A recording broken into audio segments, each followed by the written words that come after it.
home of the Philadelphia Eagles. They got him again! Sixers. Bang! It's good! Ball game! And Flyers. Tipped in front of the net! 97.3 ESPN. WENJ. WENJ HD. Millville, Atlantic City. A Town Square media station serving all of South Jersey.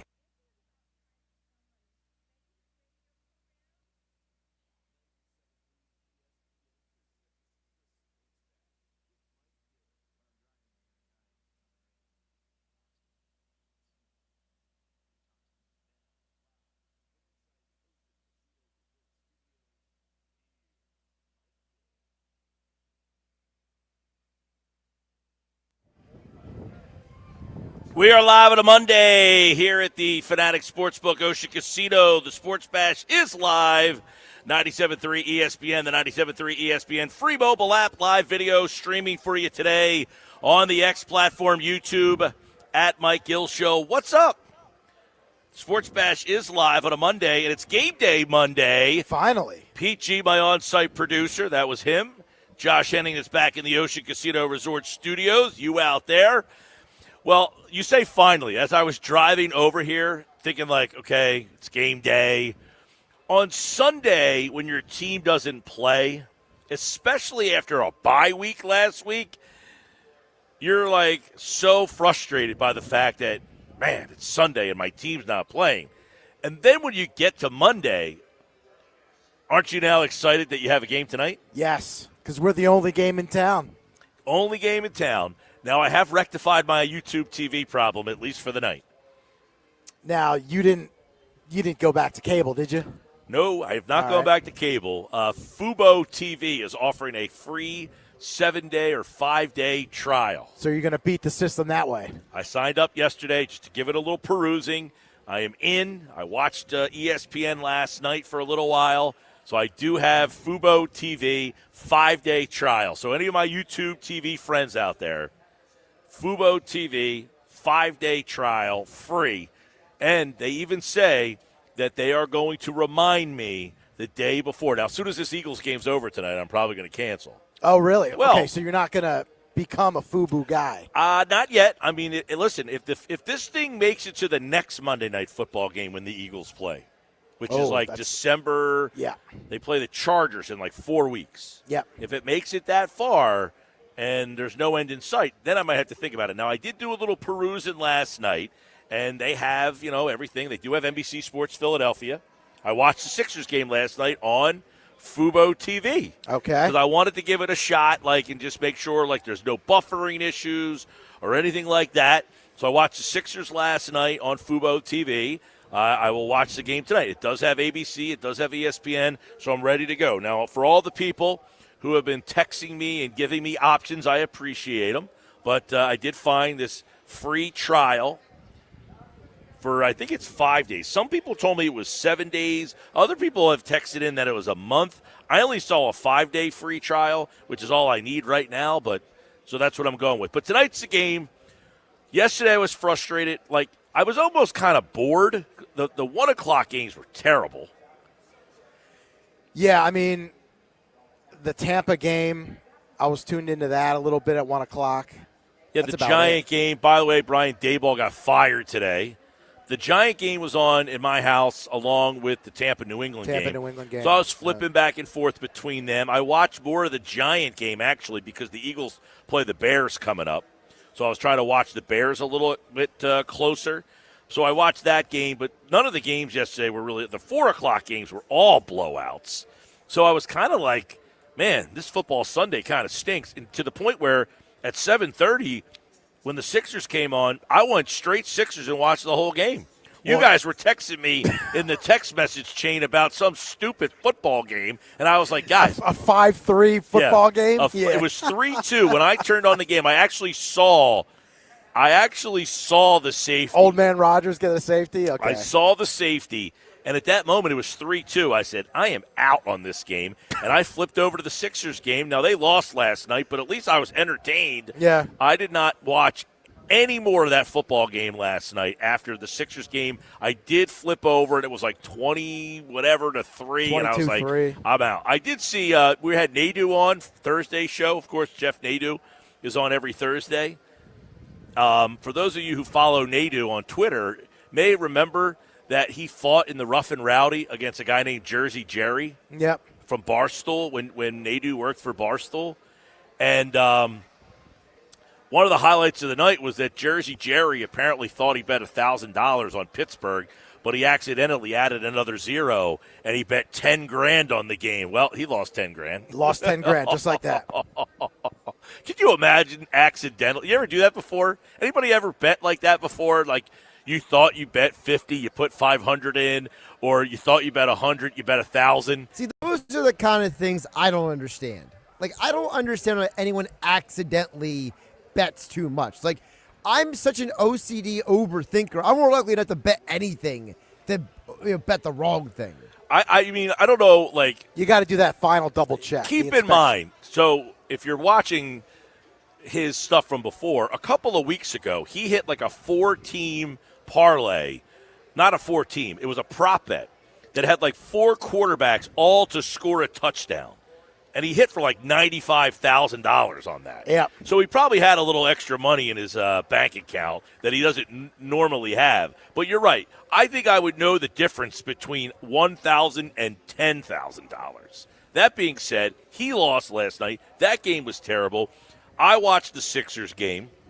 We could get into a little Sixers if you want. I was talking to somebody today. I'm just amazed. Now, Saturday night, you watched Sixers Saturday night. I did against the Raptors. Oh, I had to watch. That was the first game of the 0-1 jerseys. Yeah, they wore them last night too, Yep. but last Saturday it was the first one.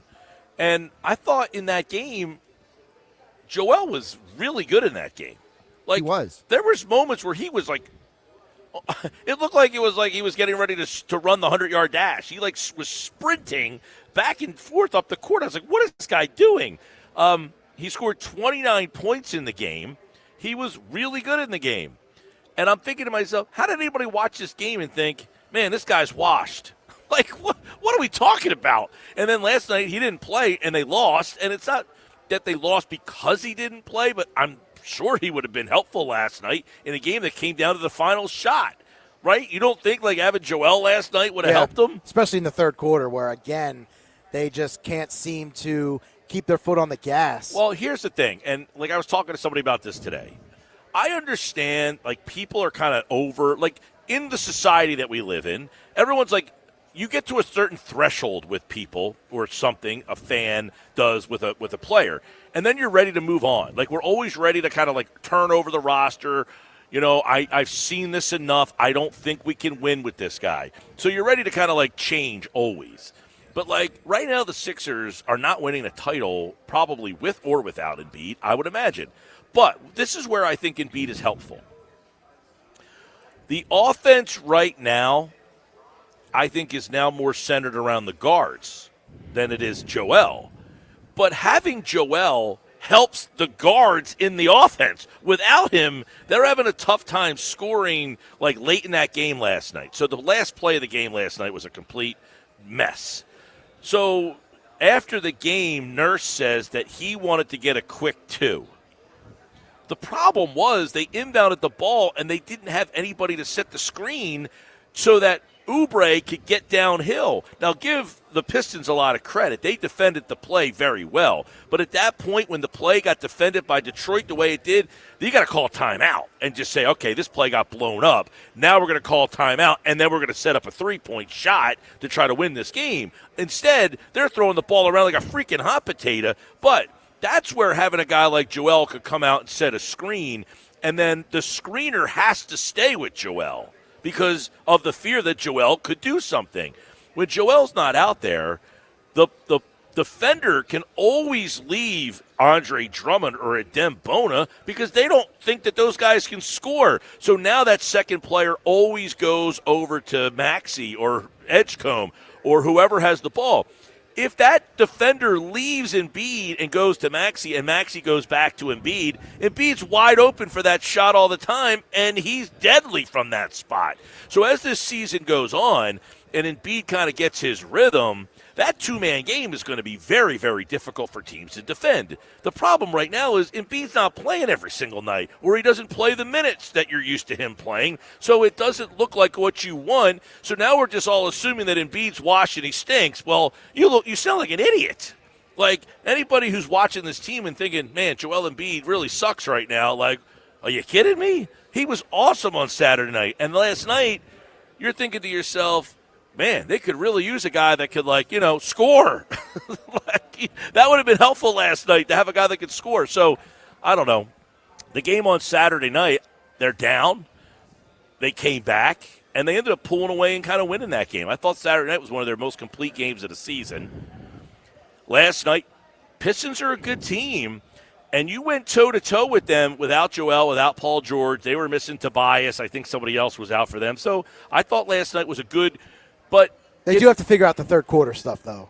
Well, to lose the third quarter by 13 points last night. You heard what Nurse said last night. I don't know how much stock you put into that, guys, but he said, I thought the game got a little ticky-tacky, and then the officiating was – essentially what he wanted to say was the officiating was so bad that you put them on the line 15 times in that third quarter, and that kind of changed. I would buy that, but this is who they are. I mean, last season, same deal.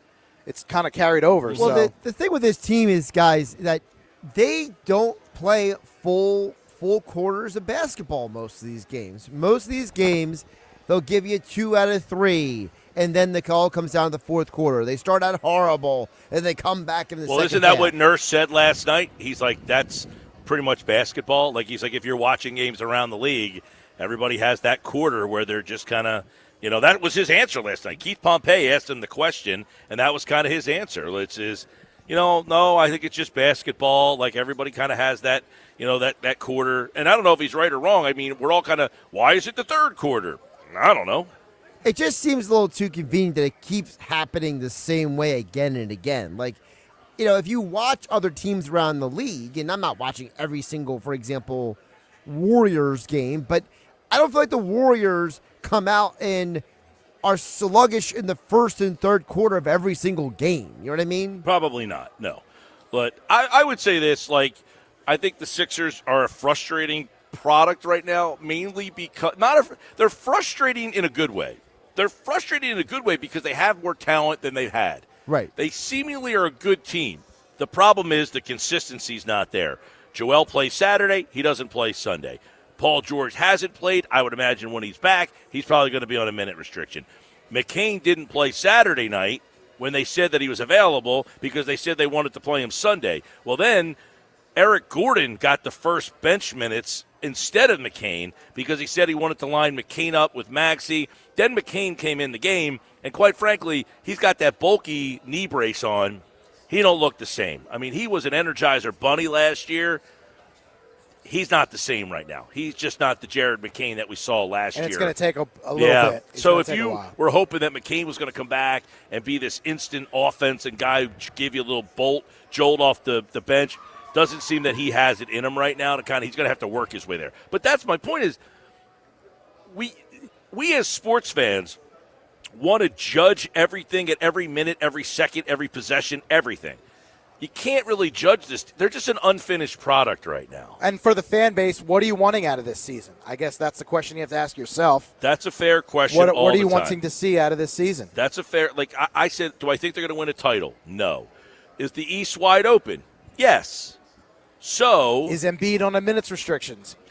Well, for how long? For how long? McCain, PG. There's a lot of variables. When is Paul George even going to play?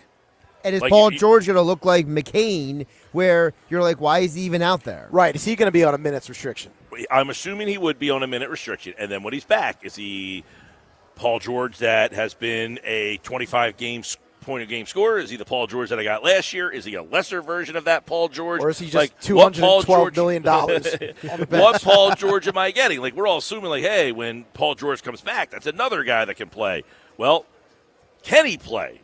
Can he play at the level that, people are already down on Paul George? I don't think there's too many people out there that are all that excited about Paul George returning. I think a lot of people don't even want Paul George to return. Or even care if he does or not. Right. You're absolutely right about that. But what if Paul George can play? I tweeted out the other day, between McCain and Paul George last year, that's 31 points a game that are coming back into your lineup at some point.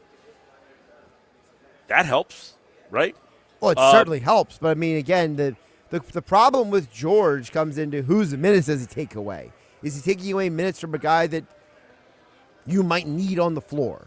You know what I mean? Well, that's another good question. Like, Kelly Oubre's playing really good right now. A lot of people say, okay, maybe he replaces Oubre or Trendon Watford, guy that I've talked a lot about. Watford had a triple-double. You can't take him off the floor now. Oh, just because you have one triple-double doesn't mean you're an untouchable. But, yes, I like Wofford a lot. I've kind of told people this is the kind of game that he can bring. He's a guy that passes very well, sees the floor. What did Joel Embiid describe him perfectly after the game? Did anybody hear what Joel Embiid said about Trendon Watford? Who he reminded him of? He didn't say Ben Simmons, did he? Josh, did you hear him? I did not. He said he reminded me of Ben Simmons. Oh, wow. I didn't even know that. He said he I did not know reminded that. me of Ben. And I said, yeah, he does remind you of Ben, except for he's willing to shoot. Is he a good shooter? No. But he's a willing shooter. But he is very much like a Ben Simmons. He's 6'9". He's kind of like a point forward. They were running him at point guard a little bit in the game on Saturday brings night. The ball up. He brings the ball up. He sees the floor very well. He passes. He's got length. And he is a good facilitator. And you saw that on display on Saturday night. So they have a good team. They've got a lot of depth. But the challenges of not having all these guys, and you don't know when they're available, when they're not available, how many minutes they can play, all of that stuff is going to kind of hinder, I think, at least the first half of the season. If they can kind of play this first half of the season and stay in the mix, I'm hopeful that by sometime like that second half All-Star break, that they can kind of now have some continuity as everybody hopefully gets no more minute restrictions, that nobody's out, everybody's playing, and then they can get their roles and rotation going, and that maybe they get a good 50-game run at the end of the year as is. I mean, they lost 58 times last year, so this is a bonus. This is a much improved roster. They're definitely better. They're a better team. VJ, I know he's hitting a rookie wall a little bit. He had a great start to the year. You can't expect VJ Edgecombe No. to come in and score 30 points a game as a rookie. That was not sustainable. But the fact that he did that early now has teams kind of on alert on him, and they're kind of paying attention to him more. You also have a situation where I think Quentin Grimes is not a guy that you can play 30 minutes a game. He turns the ball over. He takes a lot of bad shots. So, yeah, they got to kind of find their way. But, like, you can't make ultimate decisions based on a 9-game run when you have guys in and out of the lineup. But the fact that I'll tell you what, the fact that they split the back-to-back to me was a win. Because I figured they would probably lose both ends of the back-to-back, and now all of a sudden people by Monday would be saying, see, this team. Now, I think people feel that way already a little bit. Like, I feel like the energy has already kind of dissipated from this team a little bit, but we'll see. I'm with you, though. The schedule makers, they were at a bar doing this schedule. These two back-to-backs. This is their third back-to-back already. Third back-to-back already. Whoever you play Boston 3 times in 2 weeks, then you don't play them again until like April. Guys, I don't know what they were doing. I don't know what's worse. Is it the person who gets to schedule the games or the person who picks the referees in the NBA? Like, it feels like it might be the same person at this point. The officiating in the NBA is atrocious. It's just and there's so no bad. accountability for any of it. It's really bad. Now, they didn't mess up the coin toss like we saw in Berlin yesterday. We got to do it atrocious. again. Yeah. Just kidding. My bad. So, for those of you who did, that was the game in the morning, the Berlin game. That was the game of the day, you could argue. Yeah, that was the Berlin game. So, apparently, the neutral site, somebody is designated as the home team. Correct. Well, the visiting team is supposed to call the coin toss. Right. But they had the home team, quote unquote, call the coin toss on television. Right. Well, then they went to break, and then when you came back, it was like, wait a second. They had said that the Falcons lost the toss and were going to kick off. Well, they were receiving. Well, they said, hey, they were actually the home team, so they re-flipped the coin and yada, yada, yada. Is that one of those things where if you didn't redo it, no one really would have noticed and you could have just gone on? Someone would have noticed, because if that team would have won the game, then there could have been a dispute. I'm sure somebody on the somebody on the Falcons probably said, hey, we're the home team. We were supposed to call the flip. So you just say, my bad, let's redo it? I thought the moment of the game yesterday, I'm surprised, Mike, you haven't brought it up with 20 minutes into the show yet, is, they were singing West Virginia over there in Berlin. They do that all the time. They do that all the time. That's in Berlin? That's what they're known for. You ever see a commercial when they actually promote the games are going to be in Germany? It's always them showing when they did the West Virginia country roads a couple of years ago when they played in Germany. They do it in soccer, too. Yeah, right? they always do that, yeah. I didn't know that. Yeah. Sorry, Josh. You weren't in on the joke. Well, Dovey had a nice win against Colorado. There you go. Did you hear that Deion Sanders' bus got stuck in Morgantown? I did not. Poor Deion. Yeah. You're laughing about that. Well, I do ask this about Deion real fast. Not that I want to go down a Deion road. Well, I mean, Eagles haven't played in a month. Just saying. So we're good. Just saying. I remember sitting here like 2 years ago when Deion first got hired. He was the biggest. Colorado was the biggest story in all of sports. Right. They were on television, prime time, everywhere. Everybody was trying to get their hands on them. Here we are now into his, third or fourth season? I think it's his third. Let me check. And nobody cares. The team stinks. How do you approach this if you're Colorado to get rid of him? Because now he's a distraction. The team stinks. You're paying him $9 million. The whole thing is kind of falling apart. It's not doing what it was supposed to do. You basically have now got to a point where you've got to be in the uncomfortable situation where you have to figure out a way to fire Deion Sanders. But is firing Deion the answer? Not necessarily, but do you want to pay your coach $9 million to lose? You No. can go get a coach to get a regular Colorado price tag. But a lot of people, and I hate to be the guy to defend Deion. I feel like I'm like in the weirdest spot in the world. But when they recruited Caden Salter, the quarterback, that was a highly regarded guy. That was a guy that a lot of people are like, I can't believe you landed this big recruit, and he has been absolutely poor for them out there. There were other players that he got in the portal that people were surprised, and it just hasn't worked out for this team. So, is it Deion? Is it the recruiting? Is it, what usually, is it? Guess what? It doesn't usually matter. Like in college, look at all the guys getting fired. Like Florida has great recruiting classes. They can't win. LSU has great recruiting classes. They weren't winning to the standard. Colorado, was a team that nobody thought of, and then all of a sudden they were the biggest draw in the whole sport. Right. Last year they were just mediocre. This year they stink. Your coach is getting paid $9 million. At some point you're like, okay, the ROI is not here for us anymore. This thing might have to move on. That being said, I want to get into, throughout the show today, Eagles playing the Packers. This is one of those bucket list places, Lambeau Field. 609-403-0973. Two things. One, anybody been to Lambeau that's listening today? Is it worth going? And two, where right now is your bucket list spot? All of sports. 609-403-0973. Mike McGarry from the Press of Atlantic City, pressofac.com. will join us on the other side. We'll get some thoughts on the weekend. Brian Daboll fired for the Giants. See ya. We'll get his thoughts on that. Was that a good decision by the Giants? Was it really all his fault? And bucket list sports stadiums. Thoughts on Eagles-Packers throughout the day. We're just getting started. The Sports Bash live at the Fanatic Sportsbook at Ocean Casino Resort in Atlantic City.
All right, Sports Pass Live, 97.3 ESPN. We're live at the Fanatics Sportsbook.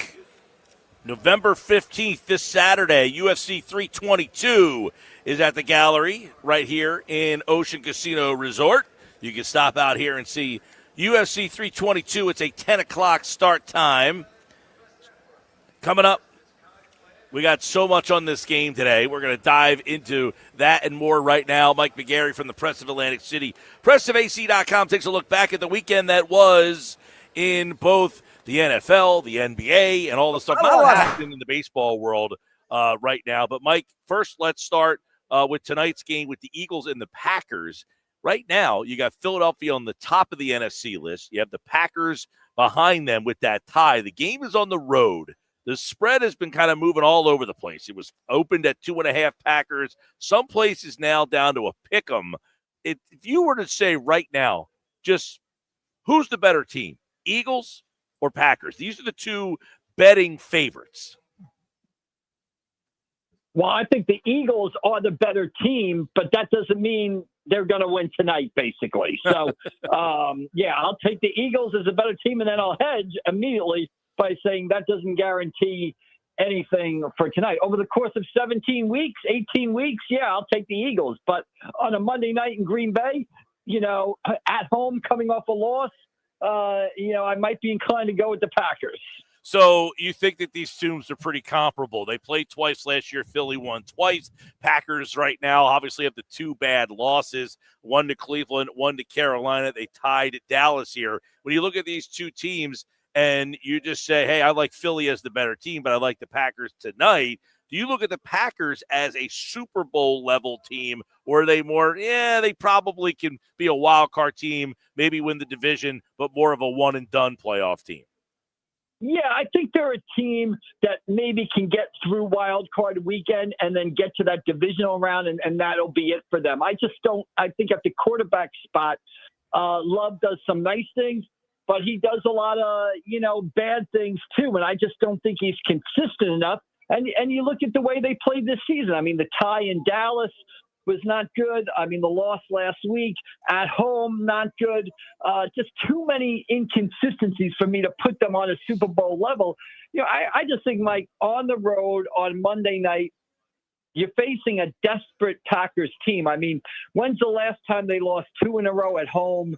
I think it's a tough spot for the Eagles tonight, but I think the Eagles overall are, the better football team. But you look at the standings, and this is a huge game for the Eagles because they lose this game.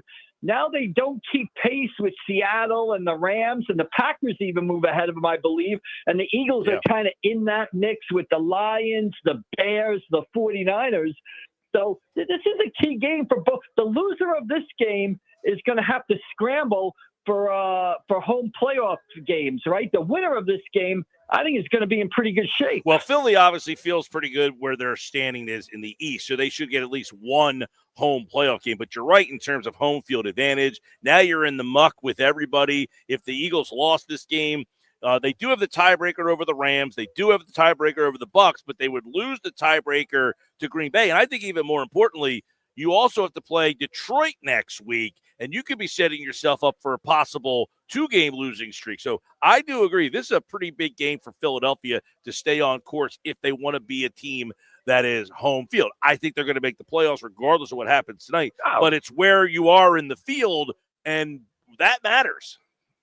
Right, absolutely. I mean, you want to be home, right? You want to play. You don't want to play that first weekend. You want to get a bye if you can, and then you want to be home the rest of the way. That is the road to the Super Bowl, basically. And again, if you win tonight, you're in good shape going forward. If you lose tonight, all of a sudden, like you said, you're in the muck and mire. You're looking at a Lions team coming in that played well yesterday. So yeah, this is a big game for both teams. Though I think you're right. The Eagles, because the division is so bad, they have a more margin for error. for me, this is a kitchen sink game for the Green Bay Packers. They lose this one. Now it's 2 losses in a row at home. You know, they've got 3 losses and a tie on the season. They're in it's going to be tough for them to dig out of that. So that's another reason why I think you're going to see a little bit of a desperate Green Bay Packer team at home. They really can't lose this game tonight. I agree. Mike, let's shift over to the Giants. They had a chance to win that game. Although if you're a Giant fan, are you wanting to win games at this stage of the season? But the coach got fired today. Long story short, Joe Shane, they just announced he is going to remain. He'll hire the next coach. Don't know if you like that decision. But inside the NFC East, one coach has already been fired. And you look at the Giants, like it seems like they maybe found their quarterback, the whole Scatterboot thing up in the air with that injury. But was it time right now to fire Brian Daboll? Yes, it was. I mean, Mike, I'm not a fan of guys getting fired. I don't like teams that sort of, act like that or do that every 2 to 3 years, i.e. the New York Jets. I don't think it's a way to be successful. The Jets, the Panthers, you look at teams that are kind of on the coaching merry-go-round. But Brian Daboll, I mean, just yesterday, you can't lose 4 road games where you have a 10-point lead. You can't blow the game yesterday, even though if the quarterback doesn't get a concussion, they probably win the game. But that on top of the loss at Denver, on top of the loss at Dallas, on top of losses the past few seasons where the team just has looked not prepared to play on game day. So, my opinion on Daboll, and look, I don't like the sideline body language. I don't like the way he acts in press conferences. I know people will say to me, what does that matter? It's all about wins and losses. Well, it matters when you don't win enough. If you want to act like not a loquacious or talkative guy in press conferences, you want to be Bill Belichick in press conferences, then win like Bill Belichick. When you win like Brian Daboll, you better get up there and entertain the media and give some answers and put a smile on your face. So I thought he was a terrible game day coach. To me, he's one of these guys who might be a great offensive coordinator, might be a great quarterbacks coach, but he shouldn't be leading the organization. And the Giants had to do this for the sake of their own fans. I mean, if he walked out on the sideline and coached the team this Sunday, I think the organization as a whole would lose credibility. So it was time for him to go, and he's gone now, and we'll see what happens going forward. Well, that was well put. I mean, his first year, he gets them to the playoffs, and it looked like they were moving in the right direction. Then they have fallen apart. But it's hard when you have that young quarterback, and it seemed that the offense was kind of, I was surprised with Neighbors out that they were able to kind of move the ball and do some things. That's where you're like, man, was he developing the quarterback? But they end up firing Brian Daboll. The Giants are now 2-8 on the season. I think that's like the 3rd straight year they are 2-8. So great time to be a Giants fan. Yeah, I mean, Mike, here's what happened, right? They got the quarterback in Jackson Dart, and he, I think he's the real deal. Now, he's got to change the way he plays a little bit. He can't lower his head and go take on tacklers and stuff like that, or you're going to end up injured or end up what happened yesterday where you get a concussion running the football. But he almost like that. Jackson Dart was almost the nail in Daboll's corner, because now you can look at the team and say they're in position to win games. They've got a quarterback. They've got some players. Now you can't look at the roster and say, well, you put Vince Lombardi at the coach of that team, put Bill Parcells as this coach of the team. You're not winning. Now you look at the Giants now, and you see a team up 26-6 against Denver with 6 minutes to play. You see a team up on the Bears in Chicago, and you say to yourself, hey, this is a team capable of winning football games. Why aren't we winning football games, number one? And an even better question is, why are we losing football games that we should win? And here's a third thing, Mike. Don't underestimate. Giants played the 49ers at home in the Meadowlands 2 weeks ago. That place was packed with 49er fans. I'd say at least half the crowd, maybe 60% of the crowd. And in the fourth quarter, it was 80% of the crowd were wearing 49er jerseys in the Meadowlands.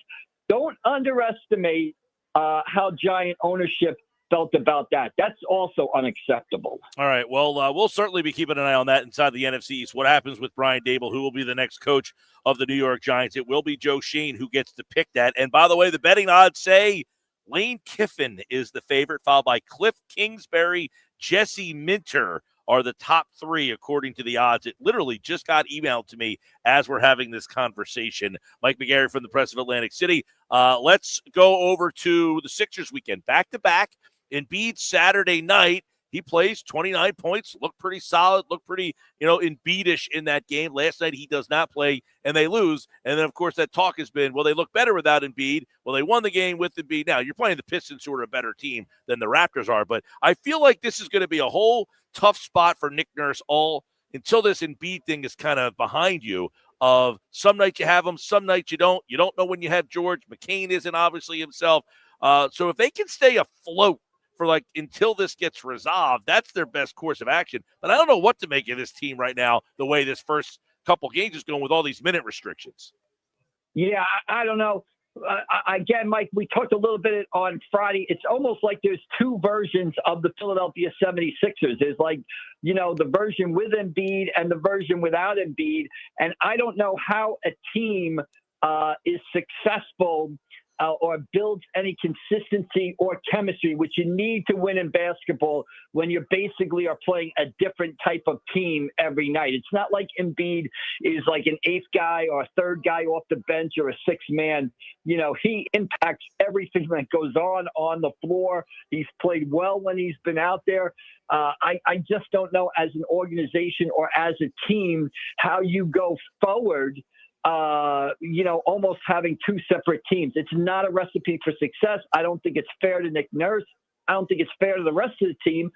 But I don't know what you do until Embiid can play all the time. I mean, they're stuck between a rock and a hard place right now. And unfortunately, right now, to me, the way I see it, I see them as a sort of good, entertaining, bad team. And by bad team, I mean a team that wins 43, 44, 45 games, loses in the first round of the playoffs, maybe finds a way to get to the second round of the playoffs and Embiid can stay healthy, but that's about your ceiling with this group. And I don't know what the answer is because, you can't, you're not going to send Embiid away, but you're not going to play him all the time either. Yeah. By the way, Saturday night, 26 minutes, 29 points, 6 rebounds, 4 assists.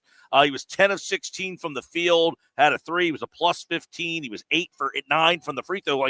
That was a kind of Embiid night there. That was a night. And he looked like he was running up and down the floor. I said, man, this is definitely a better version of Embiid than we have seen in the first couple games. But we'll see. They'll play tomorrow night against the Celtics. You can listen to that game on 97.3 ESPN. And I know, Mike, the high school football season, you had a busy weekend there as well. Who's still left?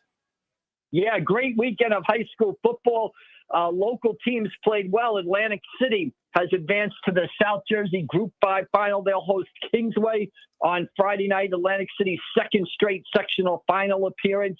2 local teams will play for the Group 3 title on Saturday. Mainland Regional and Cedar Creek both won their games 15-12. Mainland Regional played a great game against Burlington Township, being previously undefeated Burlington Township and the top seed in the group.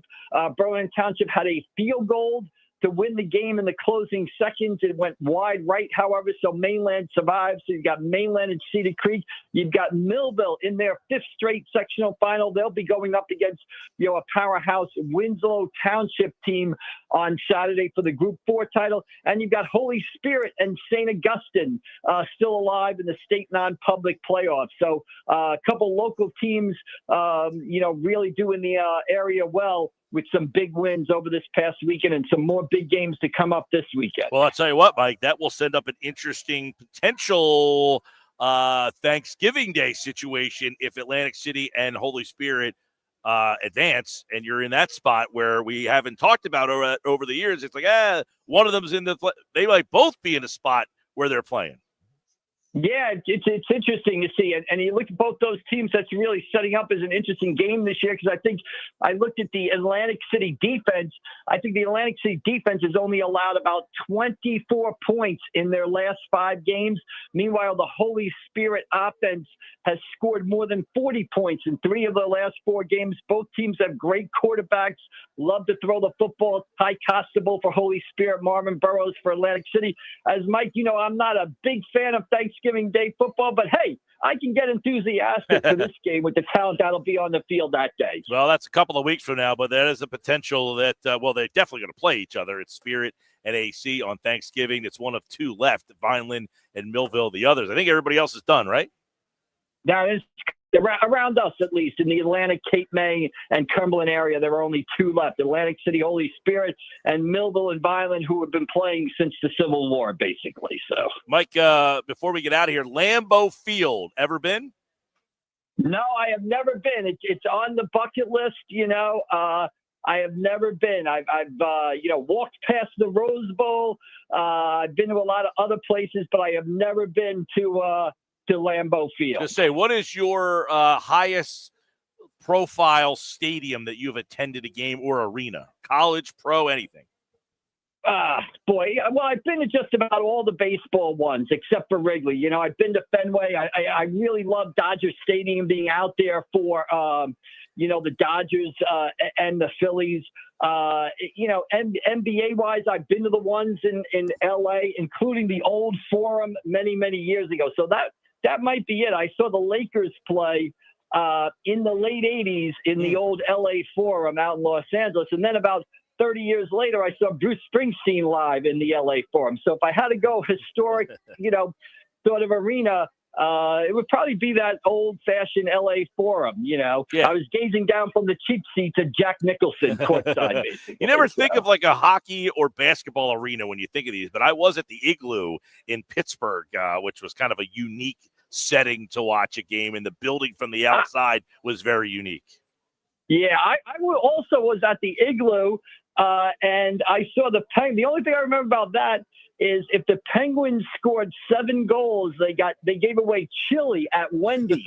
So I was at the game. I don't even know who the Penguins were playing, but they got to 6 goals, and I just remember the whole Igloo chanting chili, chili in the final minutes, and the Penguins finally got an empty netter to get the 7th goal. The place went ballistic. Just there. like the brickin' for chicken, right? It used to be Wendy's, right? Exactly. Wasn't it Wendy's? Exactly. The whole place Frosty. chanting chili, chili. It was incredible, basically. Yeah. All right. Well, Mike likes the Packers tonight, and, of course, you can listen to that game on 97.3 ESPN. Mike, we'll talk to you Wednesday, man.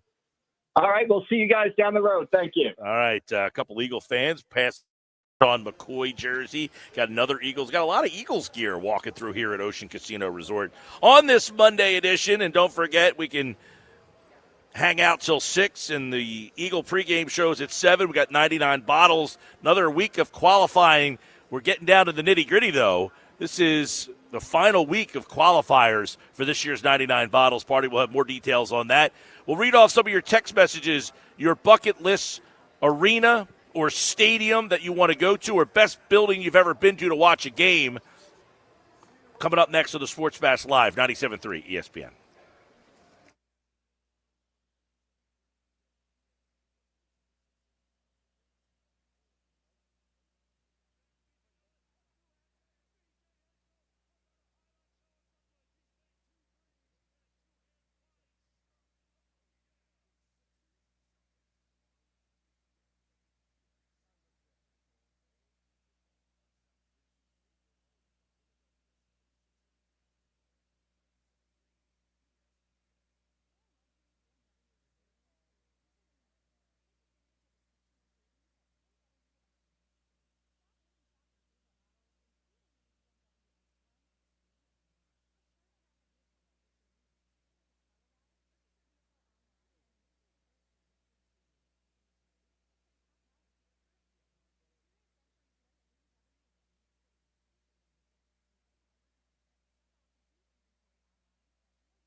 All right, welcome back. Sports Bash Live, 97.3 ESPN. A lot of text messages, bucket list, stadium or arena that you've been to or want to go to. Brandon in Dennisville. Mike, I've been to Fenway a handful of times and love it. Such a cool little stadium built right in the town. The other two bucket list stadiums are Lambeau and Wrigley. Another bonus would be PNC Park, which I've heard you and plenty others speak incredibly high of. He goes, Birds 34-20 tonight. I've been to Fenway. I've been to Wrigley. I have not been to Lambeau. Been to Wrigley or Fenway? I've been to Wrigley. Yep. No Fenway. Not to see a game, but I did one of those tours. Yep. You know. But for me, I think the Lambeau game tonight actually is the bucket list item. Metal bleachers, 30 degrees. It's not December, but it's close. I mean, that's football. I've never been like Monday to a lot night. of. I've never been to like a road NFL game. Now, the first one you go to is probably Lambeau, right? I mean, If you could get out there or get a ticket, it's pretty tough. By the way, another text message says, my uncle's at Lambeau. Pretty awesome place. For me, it's got to be Clearwater in February, March. Wanted to go down for years, but haven't made it. You got to go. got to go. I mean, the stadium in Clearwater is kind of cool. It's like a small version of Citizens Bank Park, like a really, really, really tiny version of Citizens Bank Park. But there's a lot going on. But I'm going to say bucket list to go to the stadium. It's more like just to go experience spring training, which is really, really awesome. My bucket stadium would be the Bell Center where the Canadians play. Heard that arena is loud, plus they're good, so now it would even be better. That's to a go. cool one. Like that. Yeah, I actually walked by Maple Leaf Gardens years ago. It was not functioning anymore, but that was kind of cool walking by. It was like down a side street. Like in the middle of the city, it's like down a side street, Maple Leaf Gardens. But the Bell Center for the Canadians, a hockey game would be pretty cool. I think a lot of college football, like an SEC game, Big House, yeah, something like that. SEC, yeah. I was at Notre Dame's campus and saw Touchdown Jesus and the stadium, but I didn't go to a game there before. Keep them coming, 609-403-0973, your bucket list arena or stadium that you've been to or that you want to get to. Either one. I'd love to hear about the different experiences at some of these cool stadiums out there as the Eagles are at Lambeau tonight. We're going to talk about it coming up next. John McMullen will join us from Birds 365. But first, and by the way, I said this is the last week to qualify. Actually, next week is the last week to qualify. But caller 7, you qualify right now. 609-573-3776. 609-573-3776. Caller 7, you are entered for this year's 99 Bottles Party. Live at Maynard's in Margate on Wednesday, November 26th. You must be present to win.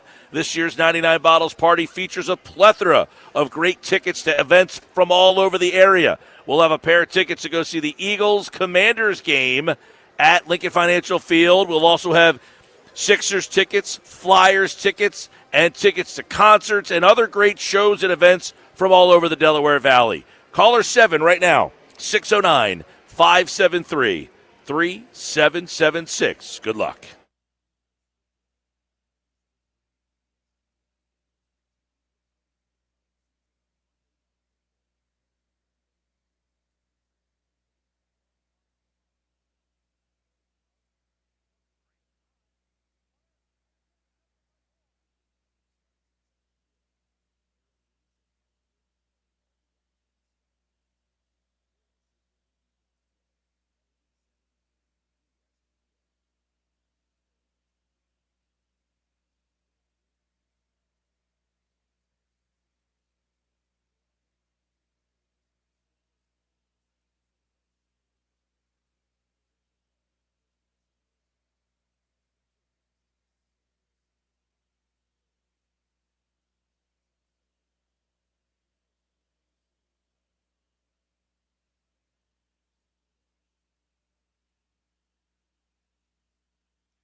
Welcome back, 3 o'clock, Sports Bash Live, 97.3 ESPN. Eagles and Packers tonight. You can listen to the game on 97.3 ESPN. The coverage starts at 7 o'clock. The kickoff at 8:15. John McMullen is back. He's brought to you by Boardwalk Honda. Shop their new lineup of pre-owned and certified pre-owned Hondas online, boardwalkhonda.com. Getting you ready for the matchup here. And some news around the Eagles. Some news inside the NFC East as well. We'll get to. The NFC East is a disaster this year. Washington lost yesterday. Giants lost yesterday. The Eagles can win tonight. And really, John, put a nail in this NFC East coffin. Let's talk a little bit about the Birds and what's happening here. Give us the insight first on Jair Alexander. He will not play in the game. Seems like he is healthy and able to play. The other two guys seemingly will play in the game, Phillips and Carter, but no Alexander. How come? Yeah, part of it is just trying to get that knee up to speed as much as possible. So I think, there's that dichotomy with NFL players that, you can be playing. He was a healthy scratch in Baltimore, as we talked about. I call it healthy-ish because he's not 100%. Certainly could play, but, the goal with him is, I think, try to get him as best as possible for later in the season and hope sort of lightning strike. So, I always thought that was a bit of a disconnect with that trade, and you could look at it from the perspective of what they had to give up to get him, which was essentially nothing. Mm-hmm. So it's more of a dart throw, but because of his big name, you and I talked about the big name trap. I think people fell for the big name trap. So, that's Jalen Phillips. He'll be out there, and I think he'll play significant reps. With Jair, it's about getting him as healthy as possible for that potential stretch run. And really, if you're an Eagle fan, I think, still cross those fingers for Kelly Ringo, because that's Keely Ringo. That is still the number one option if he can sort of figure it out and gain more consistency. All right, let's peel the onion here. Do they want Alexander? Like, are they hopeful that they traded for this guy and that he becomes the guy, or is this just, as you mentioned, a dart throw? No, it's a dart throw, complete dart throw. So they're not trading for him thinking like if he is healthy and 100% ready to go, that's our guy. No, not at all. And again, you can look at not only did they only gave up a 6th-round pick, but they got a 7th-round pick back. Yeah. So, this isn't 2020, Jay. Alex, you're not getting that for a 6th-round pick or even 2022 Jair Alexander. So, again, the hope is that if he's healthy and if Keely Ringo by that point is not playing well, that somebody, and remember, Dory Jackson's part of that equation, Ja'Cory and Bennett. So what you're you got 4 dart throws and hoping one of them can hit and play, 7, 8, 9, 10, however far you go in playoffs, give you really good football for that span. That's what you're hoping for. And that's what I saw Joe Banner on one show talking about exactly that, get some dart throws, and they got 4 of them. Well, hopefully one of them plays. So let's peel the onion a little further here. Okay, you see Jair Alexander, he will not travel, he will not play. Michael Carter, the word that Howie used to describe him was elite. Does that signify that they want him to play? Is he the slot corner and DeJean goes to the outside? You seem to indicate earlier in this conversation that Ringo will be out there and that Cooper would be in his normal spot here. But do they want Cooper to go to the outside eventually? Or do you think there's going to be a little stare down here between Howie and Vic? Because it sounds like Howie's like, hey, I got an elite player, and Vic doesn't seem too happy or too interested in moving his player out there. Yeah, I don't think he this is probably bad phrasing, but he played at an elite level at one point, similar to Jair. He certainly wasn't playing elite or has been elite recently. So I think the standpoint is I think what you should focus on from Howie's comments is Avonte Maddox. He used that word. He used that name. That's what they see in Michael Carter. Backup slot, backup safety, gives Vic options. Now, I think long-term from a business perspective, if you take football out of it, it would be easier for Howie to get Cooper outside because you're going to have to pay him at some points, and it's easier to pay an outside corner than a slot corner. So that part of it, but Vic values that position, I think, more than most in the league, the slot. And I think Cooper's so important to his defense where he is. I don't think there's that necessity from his side of the bracket, so to speak, to push him outside, especially when you're going to be hurting the defense inside. And he said it pretty consistently. That's an important role, and I think Cooper's going to stay. He's still playing outside and base, so when there's two corners on the field, he'll play outside. Mm-hmm. But when there is three, he'll be the slot.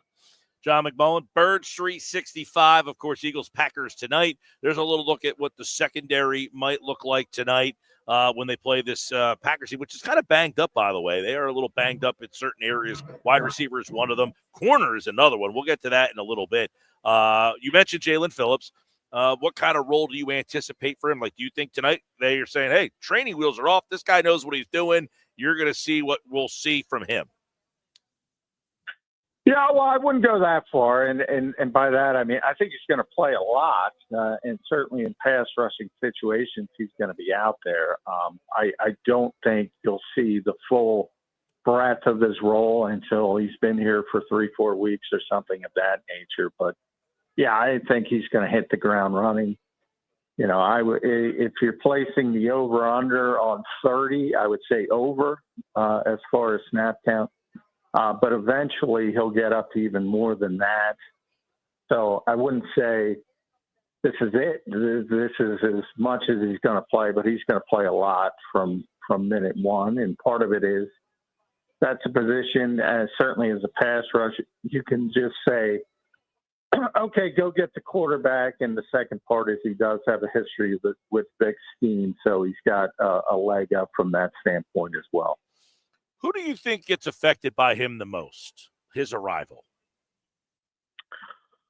Well, I think he kicks Alex Hunt down. I think that's the most obvious. But I don't think it'll be noticeable because remember, Nolan Smith is most likely going to be back and activated.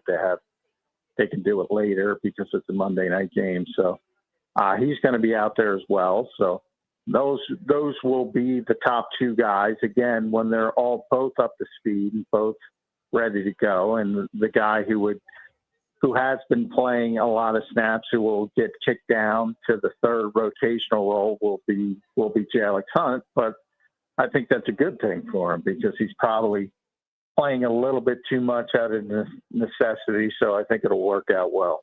What's BG? Does he have much of a role, or do you think this is more to have him just around locker room, be that kind of guy, the guy that kind of seemingly they were lacking on that defensive side of the ball? Well, I think they needed him, but now all of a sudden, with Jalen Phillips acquired and Nolan Smith coming back and Josh Uche playing well, I don't see much of a huge role. I think 10, 15 reps maybe at the most. And hopefully he can give you high-level reps and keep the other guys as fresh as possible for the fourth quarter. But I don't see a huge role for BG at this point. All right, we're talking with John McMullen on the defensive side of the ball. What tonight, if you are Vic Fangio, is the biggest concern from this Packer offense? Well, I think, they're a big play-action offense, so you want to stop the running game first. And Josh Jacobs not had a great year from a number standpoint, but he's playing good football. So he's somebody you got to be concerned with. They got a big break with Tucker Kraft getting injured. That guy was having a monster season, and that's a very unfortunate injury for them. As you mentioned, they banged up a receiver as well, but they have a bunch of receivers. Dobbs is their best receiver. He'll be ready to go. And Love is a very talented quarterback, so you have to be careful. They've also, one of the issues, and if you go back to the playoffs last year, they turned it over 4 times. They've been much better when it comes to ball security. Jordan Love only has 3 interceptions on the season. And they're right there. The Eagles are obviously number 1. They just don't turn it over. And Green Bay is right there with them. They haven't turned it over much at all. So that might be the story of this game, who cracks in the ball security aspect of it. Eagles, by the way, 3 turnovers this season, the fewest in the NFL, the fewest through 8 games all time for Philadelphia. They are 4-0 coming out of a bye, by the way. You got Philly coming off a bye, John. You've got Green Bay, who had a terrible loss against Carolina at home. You almost feel like this is a pretty good spot for Green Bay. Yeah, I'm glad you brought that up. I've been talking spot all the time. I hate this spot for the Eagles, and you're right. If they beat Carolina, I go, yeah, they're going to go out there and upset them. But you saw it with Detroit going on the road against Washington. Now, Washington is a mess, but they had a bad game, and they just came out and looked like world beaters. Usually good teams in Green Bay. I don't know if there is a great team, but Green Bay is a good team. Usually they don't have 2 poor performances in a row. They usually respond, and I don't like the spot. Also, that was the first game in Micah Parsons' career that he didn't get 1 pressure against Carolina. Same thing with players. I don't like when players come off a bad game. Great players, they're generally going to respond. You saw it with Jahmyr Gibbs. Well, on the flip side, you would say if you're Philadelphia, my God, Carolina was able to run for bananas against this defense. We have to be able to hope, you would hope that you could follow suit. Yeah, but that's the point. There's no transitive theory. That's why I like the spot for Green Bay. I mean, generally, yeah. I mean, if you could carry that over and say, well, Carolina ran the ball, so we should be able to run the ball. Generally not how it works. You know that, Mike. Right. It's generally they respond, they tweak it, and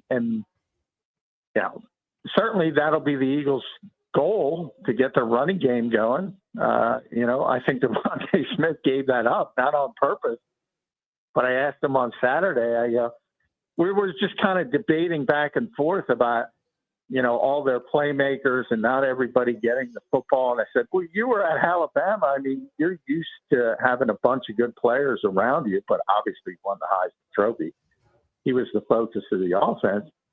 And he kind of gave it up. And he said, yeah, but we were a pass-first team. Here, we're ground and pound. We're looking to run the football. So all those people talking about identity and this and that, the Eagles know their identity. Yeah. They want to run the football.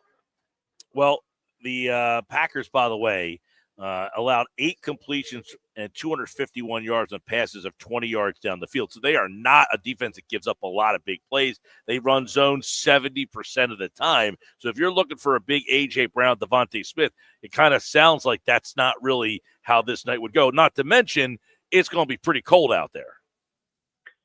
Yeah, but that's the beauty of the Eagles. I mean, they'll morph, and a couple of weeks ago against Minnesota was, they were put 6-man fronts and they started throwing it down the field. So, but you don't expect to see that, as you mentioned, from the Packers. But Eagles tend to get more unscouted looks than anybody because they're the Super Bowl champs and everybody's trying to do something unique to stop them. So you never know what you're going to see, and you have to adjust accordingly. But this is one of the more well-rounded teams in the NFL. I mean, top 5 defense, number 8 on offense.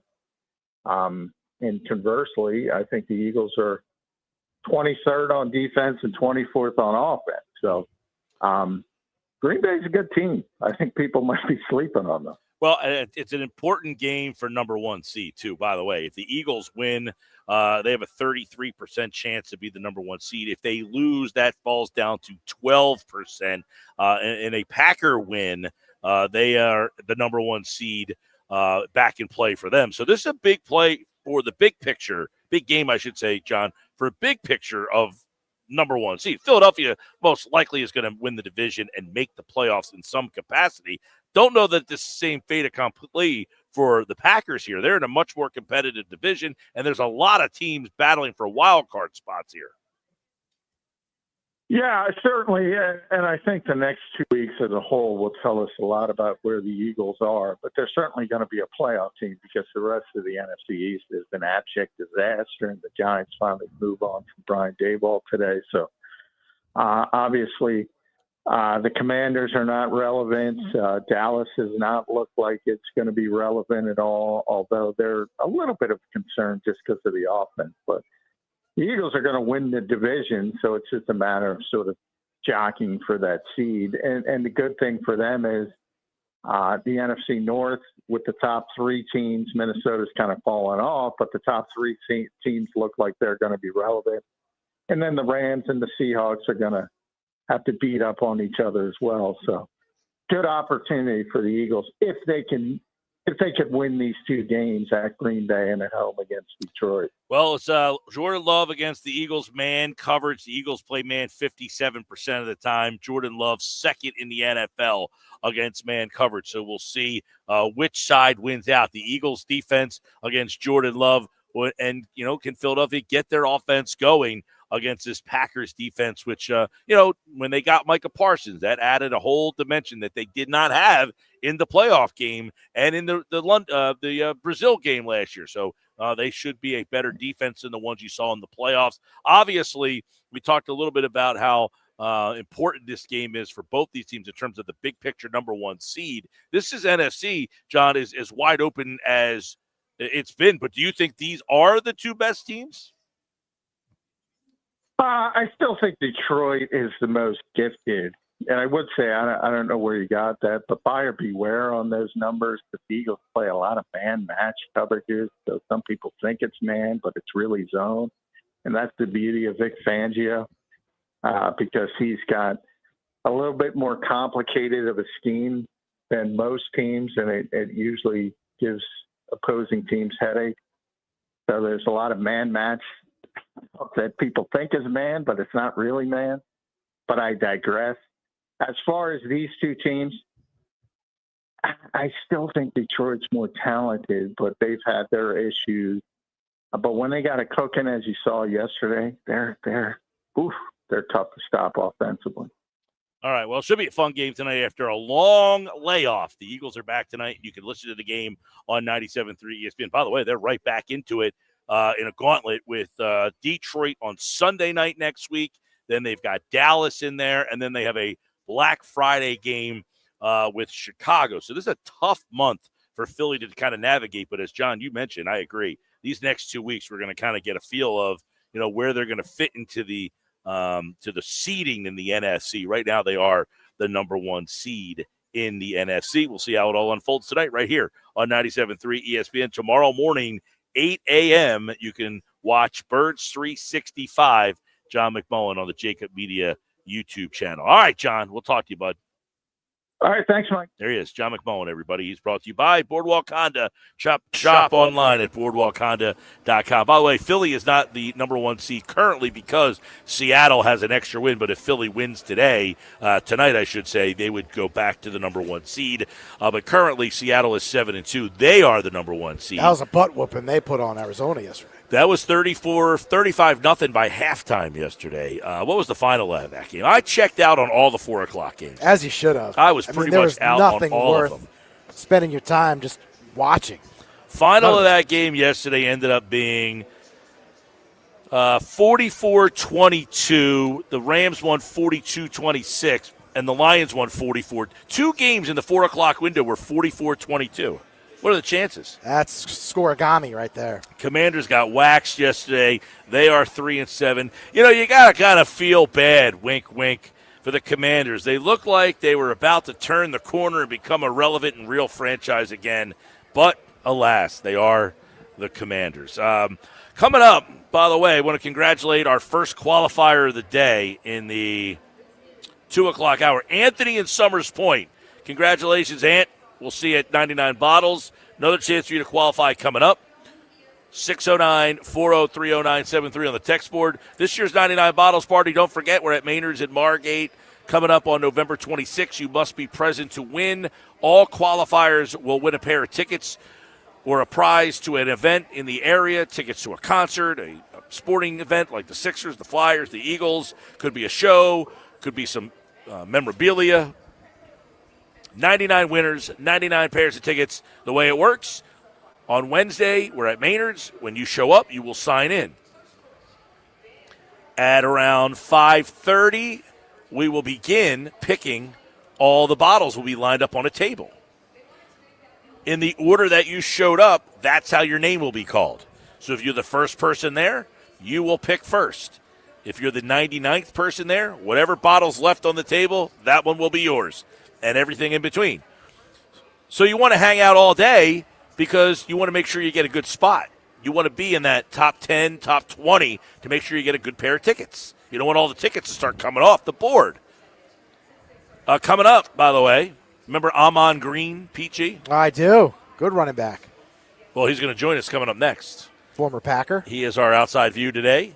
Our outside view from Green Bay. We're going to talk with Amon Green. Remember where he went to college? You know where Amon Green went to college, sir? Nebraska. Yeah. Nebraska. I'm not Vince Gill, but I have a name very similar.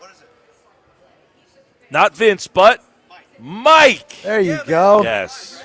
Grand prize to the guy in the green. Good job by you, man. 2 points. Vince Gill would be a country music star. I'm live right now, but I got to take a break. Amon Green's going to join me next. Check out more Sports Bash on the way.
All right, welcome back. Sports Pass live at the Fanatic Sportsbook. Of course, we're here every Monday at the Fanatic Sportsbook at Ocean Casino Resort in Atlantic City.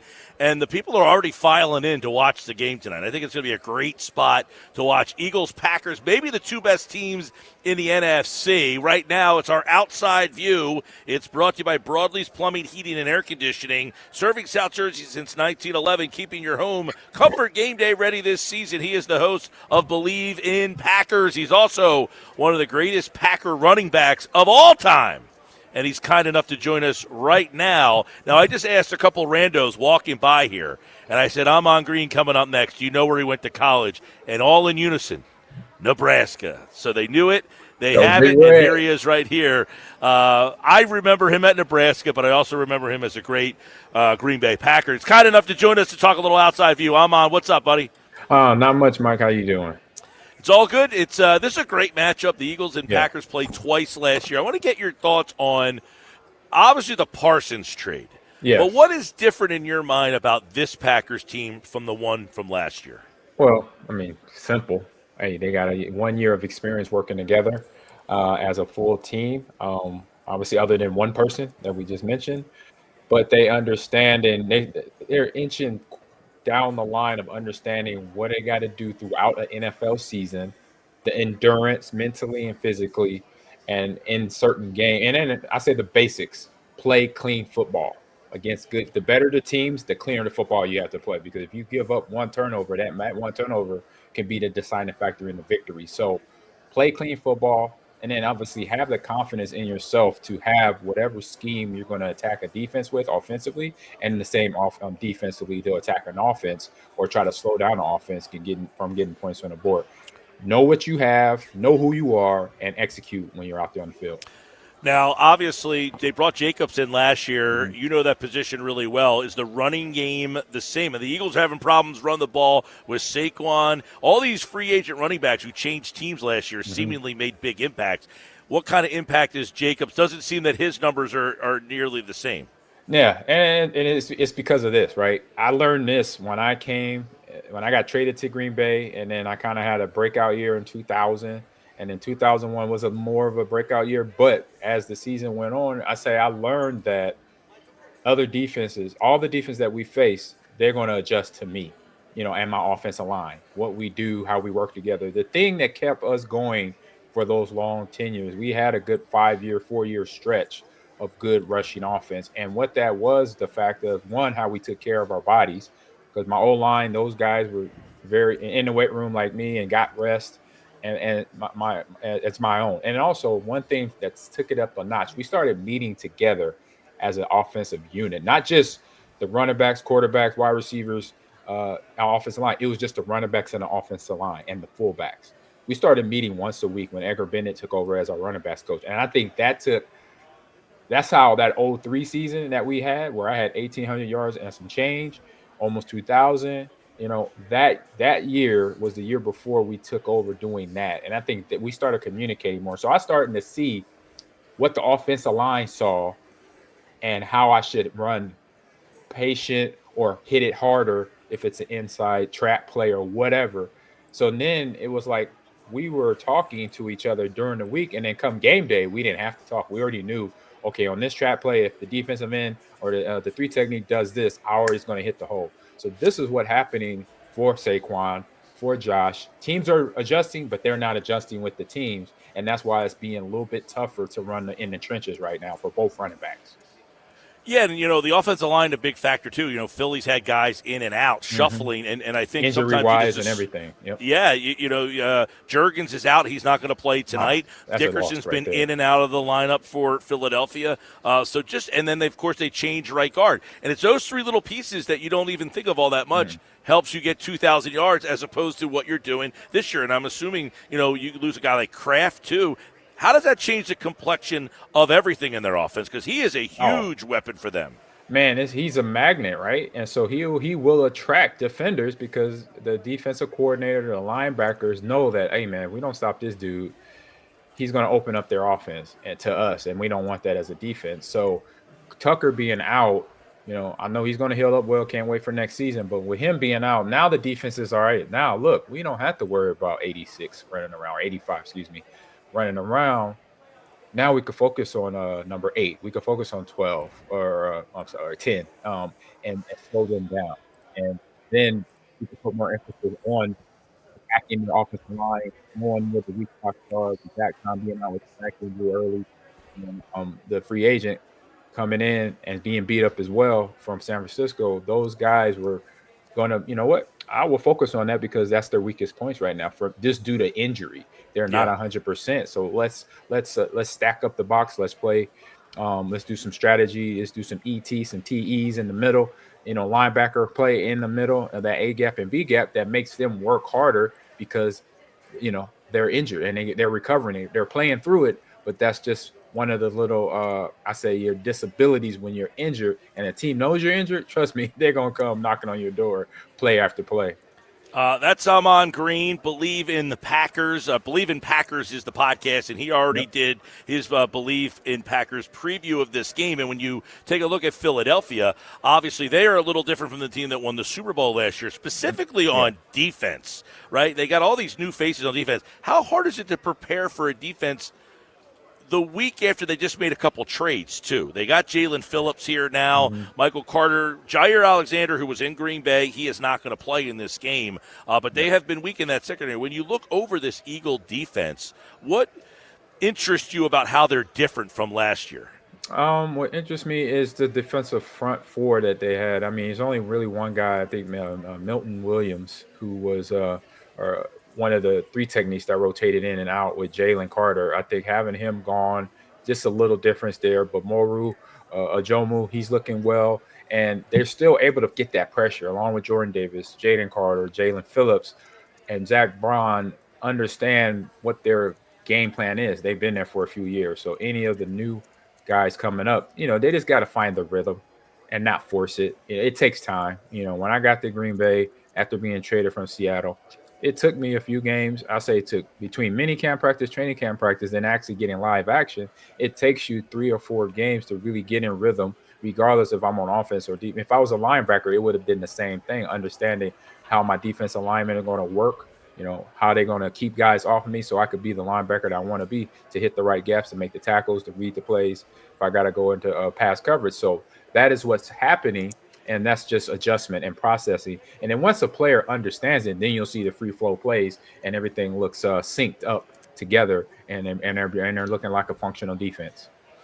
Yeah, and the Eagles' defense, obviously, the 2 games last year, Philly, it wasn't like they just dominated in any area of the game. They were both really close games. I'm interested to see because Green Bay's a little banged up in the secondary tonight. So that could be a big factor because they have played very well in the secondary. But do you think that could be a spot where they're vulnerable tonight?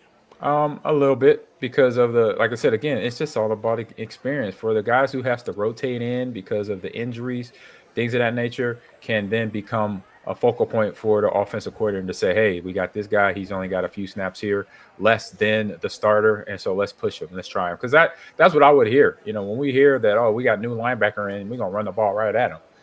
We go. That's what our offensive coordinator, from Tom Rosley to Mike McCarthy and his crew, when he came on the staff, and same with Mike Sherman, we trying to find the weakest link on your defense, or vice versa. The defense is trying to find the weakest link on your offense, and we want to exploit them. We want to attack them. We want to make them earn their pay or get a learning lesson going into this game, because if we don't find the weak links, it's going to be a little tougher to find where we can go to either get big plays on offense or defense, score the touchdown, or get a interception or a strip fumble. So this might sound wild, but is Micah Parsons sometimes the weak link on defense? Last week, Carolina thought so and ran right at him. And as a running back, a lot of times I'm sure the game plans are, hey, where's the guy we can run right at that doesn't want to get involved in, taking a fullback? You don't see fullbacks that much anymore. Head true. On. Yeah, and I say congratulations to Carolina, because if you go back 2 or 3 games to the Dallas game, it was the same problem, right? They knew him very well. Why? Because he was their teammate. So they knew one thing, not that he didn't want to stop the run game. They just know how to take care of him, especially when he's rushing the quarterback.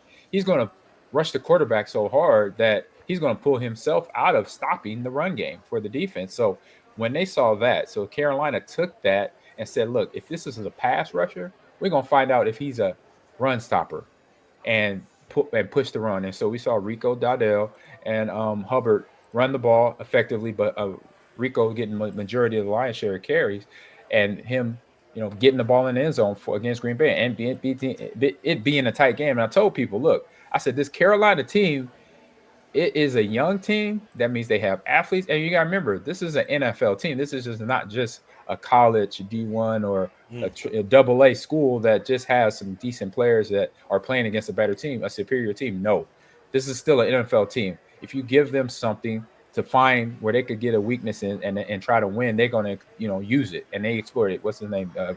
Rico had 25 plus carries. Yeah, 25 for like 160 in the game. And that's why, I want to get your take on this is like Philadelphia sees that. If you are the team that plays the next week against them, are you saying, what did they do well? Can we try to, emulate and duplicate that? Is that something that Philly should be kind of game planning for this week? I would say 90%. And then the other 10% is like, okay, if that doesn't work, then what's our other go-to thing? Because you got to do that. That is football in its essence. You find the weakest link and you exploit it.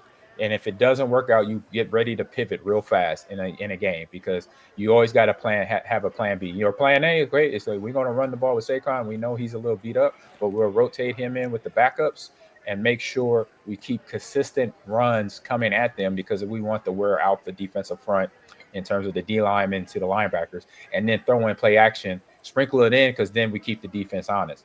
So with that, that's what I say that would be the 90% game plan to go for Philly. And the only other edge is making sure you keep and if they do that, they'll keep the Packers fans out of the game, because then the crowd won't get so loud and it's getting a little chilly. But that ain't nothing to Philly. We know it's cold there too. So this is going to be definitely a tight game. The injury standpoint in terms of Packers offensive line will be, for me, the key things to focus on in watching this game.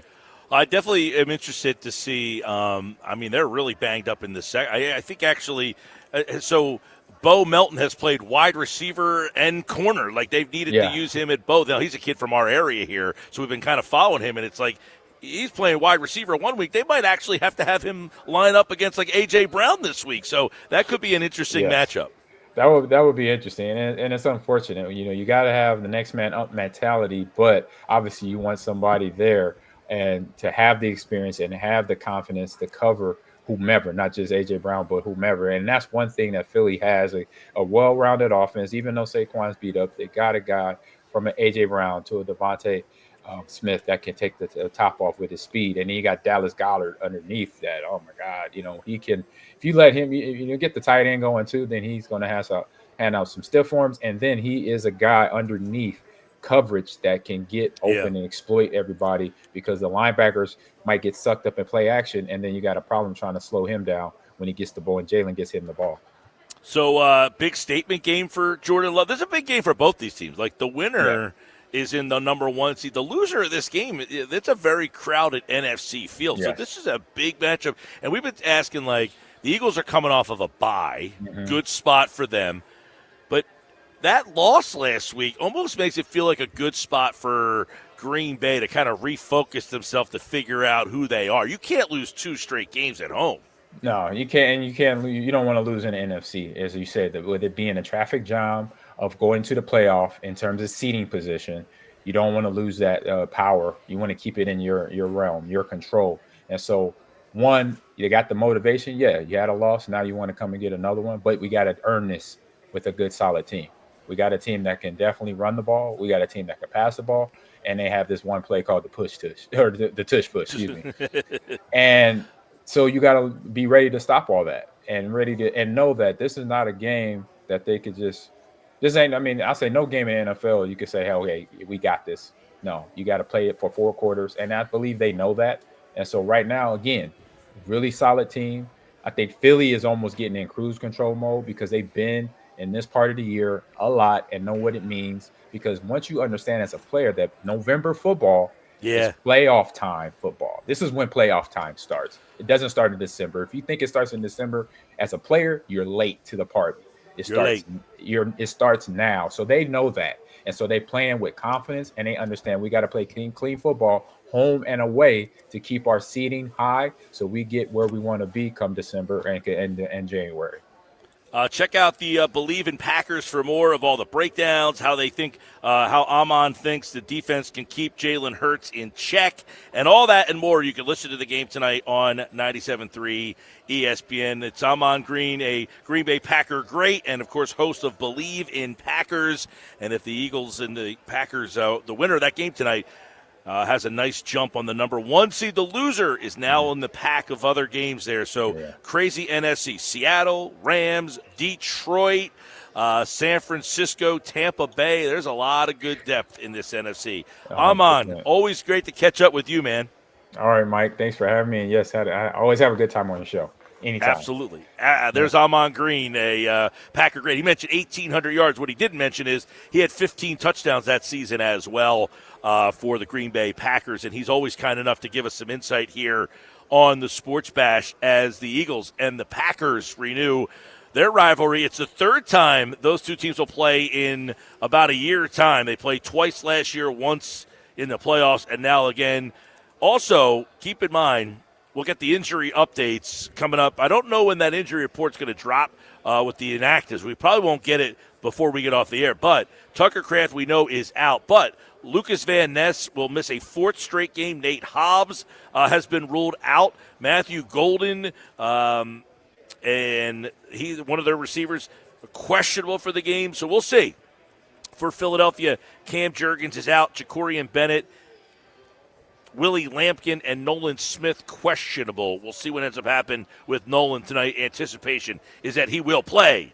Text board open, 609-403-0973. Let us know. Bucket list stadiums that you've been to or want to go to. Let us know on the text board, 609-403-0973. That was our outside view in Green Bay. Amon Green, brought to you by Broadleaf's Plumbing, Heating, and Air Conditioning, serving South Jersey since 1911. Keeping your home comfort game day ready this season. More Sports Bash coming up.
Daboll had been hiring and firing different coordinators, right? He moved on from Wink Martindale a couple of years ago, hired Shane Bowen. The defense is the one that gave up the ghost, allowed the Bears to score 14 fourth-quarter points yesterday. Like, you keep putting the quarterback in harm's way and letting Jackson Dart get knocked out. How many straight games have we seen him in the blue medical tent? Starting to get old. Yeah. At some point, it's on the head coach. You can't keep pointing the finger trying to scapegoat different aspects of your team, whether it's coaches, coordinators, or players just not being good enough. Chris Candy this morning on Unsportsmanlike. That was right before Brian Daboll got fired a couple hours later. It's our Unsportsmanlike moment of the day, brought to you by Whitehorse RV.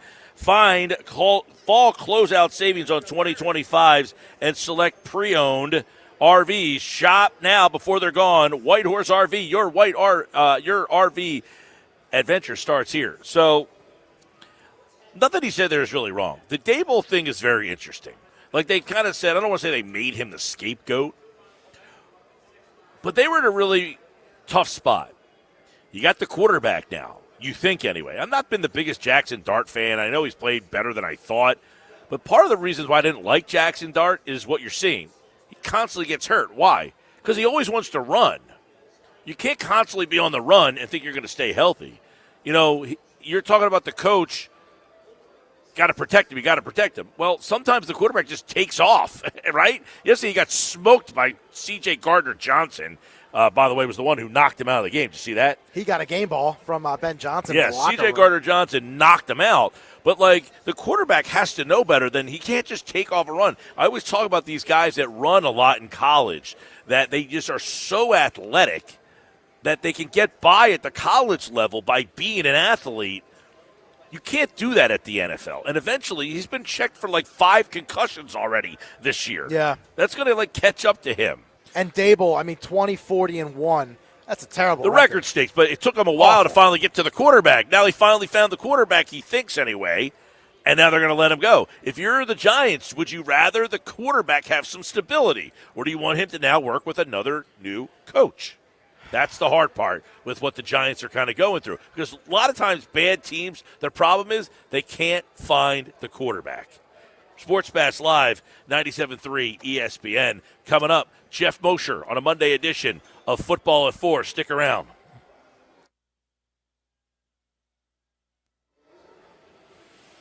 And that sounded right there is our 99 bottles. Cue to call. Caller 7 right now, 609 573-3776, 609-573-3776. Your cue to call, caller 7 right now. You're entered into this year's 99 Bottles Party. It's our biggest party of the year at Maynard's at Margate. You can win all sorts of great prizes like Eagles Club Box tickets, Sixers tickets, Flyers tickets, concert tickets, show tickets, memorabilia, and more. 99 qualifiers, 99 winners, 99 pairs of tickets. It's all happening at Maynard's at Margate on November 26th, Wednesday before Thanksgiving. You must be present to win. Caller 7 right now, 609-573-3776. Good luck. Mosher next. Football at 4.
Football at 4 is powered by the Inside the Birds podcast. It's brought to you by the Fanatics Sportsbook at Ocean Casino Resort in Atlantic City. That's where we are today and every Monday. Don't forget UFC 322 this Saturday night right here at the Gallery Bar, booking games at the Fanatics Sportsbook at Ocean Casino Resort in Atlantic City. And, of course, right now it is football at 4. Jeff Mosher, a Mosher Monday, takes a look at the matchups between the Eagles and the Packers. And, you know, that extra day, we kind of look over things. But there was some news over the weekend, Mosher. Let's dive into it. Jair Alexander will not travel. He is not going to be there. I don't know if it's a huge surprise or loss for this team. I guess what it does kind of say is, you know, they're not really all that anticipating him helping them all that much. But the other guys, Phillips and Carter, I guess, will play in the game. Do we think Jalen Phillips will have a role, a big role, like a normal flow of snaps tonight in this game? Good questions. First of all, Mike, congratulations to you on professionally broadcasting a basketball game a professional basketball game over the weekend. I didn't mess up. Very excited. Thank you. Great accomplishment. Secondly, let's go backwards here because you mentioned Nolan Smith, right? He has technically not yet been activated. No. Jair Alexander. Oh, Jair. I thought you also said then Smith and Phillips were going to play. No, Carter. Okay. We'll get into that in a second. Yeah, so Jair Alexander, look, I think it should be noted that he popped up on the injury report as coach's decision / knee because he said he felt healthier than he's ever been. But the knee is the reason that his conditioning wasn't right, that he couldn't get on the field for the Baltimore Ravens. And obviously he's only been with the Eagles for a week, and they play a specific style of zone coverage that we talk about, the match, carry, deliver concepts that are not just really easily learnable in 1 week. And if you haven't played in that kind of system before, then it's difficult to go out there and know your assignment. So it looks like he's going to need some time both to learn the defense and also to make sure his knee is right. And that was the whole thing. It's like a dart throw. He may never be right. He may never see the field for the Philadelphia Eagles. And if he doesn't, I mean, no harm done as far as what they gave up.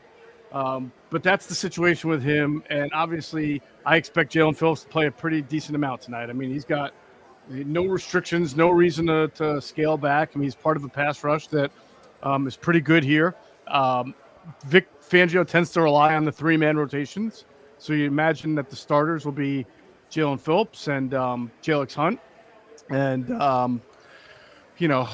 we'll see if Uche gets in there. And again, they have time here to activate Nolan Smith if they want to. They have 52 right now on the roster. Yeah, I believe he did go with the team. He did say, and he said he was going to play. Yeah, he did say he was going to play. But you know what? There are a lot of guys that have said it's not really his decision. I've heard that before, and guys didn't play. Well, like tonight, you would think Jalen Phillips, if he practiced all week and he knows Vic's offense, do you see any reason why he would be limited in terms of snap count? Like, hey, you're here, you know the defense, you're going to play how we envision you playing.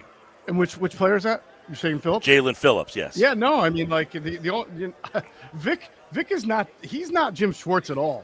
He is not. Let me get like 8 edges in there and rotate them all. He's of the mindset that if you're playing and you're playing well, and look what he did with Zadarius Smith that first game, and then like when Azeez Ojulari played that first game and he was playing well, they kept throwing him out there. So I don't see any reason for them, especially in a big game. You're going to need some pass rush, and this is a guy who's been healthy this year and productive. So play him as much as you can play him. I imagine that'll be Vic's mantra. And I'm very curious to see what goes on with Michael Carter. I imagine that I would suspect that they'll start the game with Cooper DeJean will play outside corner and base. He'll move into the nickel, obviously. And then the outside corner and nickel, I suspect will either be Keely Ringo, maybe Adoree Jackson. And then maybe if there's a dime package, we'll see Michael Carter, or maybe we'll get surprised and we'll see Michael Carter play some nickelback and DeJean on the outside. That's an unlikely scenario to me, but it's possible. Yeah, and, I want to get your take on the one thing about the Packers to me is, like, they don't have that number one wide receiver, right? Like, there's not that guy, and then Kraft goes down. What do you think of the matchup of the secondary against their passing game?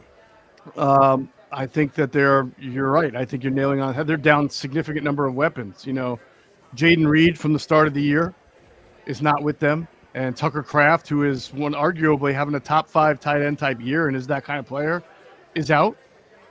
They're banged up with Matthew Golden, their rookie. It sounds like he's going to play. I know their other rookie, Savion Williams, is banged up. So right now you're looking at their top 3 receivers, and you're looking at Romeo Doubs, good player, Christian Watson, who I think has been really good in the 2 weeks that he's been back. He's been a deep threat. He's already caught like 2 or 3 balls over 20 or 30 yards. So that's a guy that tonight you're watching to see how the Eagles handle him. And then after that, you're looking at like Dontavian Wicks if he can play and see what he can give you. I mean, it's not a bad receiving corps, but without Kraft, without Jaden Reed, they're certainly not where they want to be. Yeah, it feels like a pitching staff with a lot of number 2s and 3s. Like there's no ace of staff here. We just had Amon Green on, and he talked about Josh Jacobs and the run game. And, he doesn't much like Saquon. And he talked about it. He said, the one year I had 1,800 yards. And then the next year, it was a lot more difficult as teams kind of tried now to say, you're not going to do things. So I'm interested to see if they try to establish Josh Jacobs in this game and get their running game going. Because you would think Philly will try to get their run game going the way that Carolina was able to run the ball last week against the Green Bay defense. Yeah, and real quick, Mike, to your point, Nolan Smith was just announced to be activated to the 53-man. Now, all right. Again, they don't have to make a corresponding move. They were down 52. It doesn't appear as if Jacorian Bennett then will be active, or else they would have announced it. So it looked like they'll have till, I think, the 11th or 12th. Well, what's today? Today's the 10th, yeah. I think they only have 1 or 2 days left to get him on the 53, which you imagine will come in that time frame, unless there's something wrong and they just shut him down longer. So, they'd have to shut him down for the year if that were the case. So anyway, so back to your question about Josh Jacobs. Listen, this is Matt LaFleur's deal. He is considered I like Matt LaFleur. I think he's a really good head coach, but he is conservative. And in that he likes to have that heavy run balance. And when you lose Tucker Kraft and you're already down Jaden Reed, you imagine you want to run the ball if you can as much as possible. So, but they haven't really ran the ball kind of like the Eagles. They have not been as effective running the ball lately. I think Josh Jacobs is under 4 yards per carry, which is not normally his style. He's not the explosive runner that Saquon is, but he is a grinder, and he's a carry a bunch of guys runner, and he can catch the ball pretty well. They're going to have to figure out a way, the Packers are, to be able to lean on him and get him to be more effective, for their offense as a whole to be more effective. Real quick, I want to go to the Nolan Smith. They are activating him to the 53 and elevating Patrick Johnson for the game. With Phillips here, who do you think that affects the most, Nolan or Jalix? I would think Jalix Hunt. That his snaps will get scaled back a little bit? Well, I mean, you're asking long-term more than tonight, right? Just for the season, the big picture here. Now that Jalen Phillips is here, you would assume that he's going to be, I don't want to say an every down player, but you just talked about it. They don't he's out there. Good point. Let me rephrase that or re-answer that. Because Vic is so heavy on a 3-man rotation, at least he's been so far, I can see a situation where Jalen Phillips plays a lot, and on the other side, you get more of a 50-50 type rotation between Jalix Hunt and Nolan Smith. They obviously want to be able to keep Nolan Smith healthy. He's had some injuries.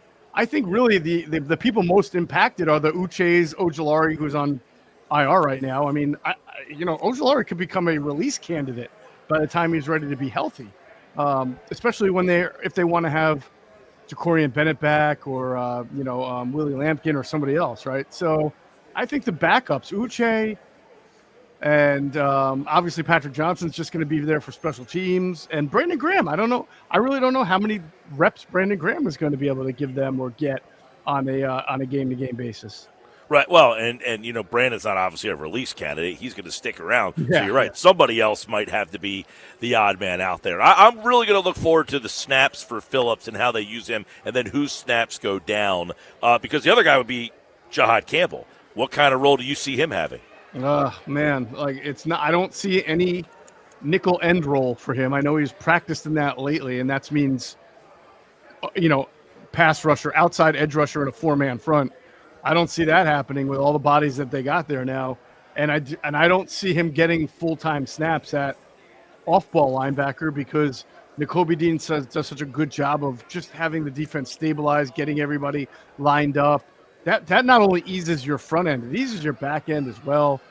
So I don't think he's going to just sit on the bench and collect dust by any means, but I think there's going to be a timeshare there with him and Nakobe at off-ball linebacker.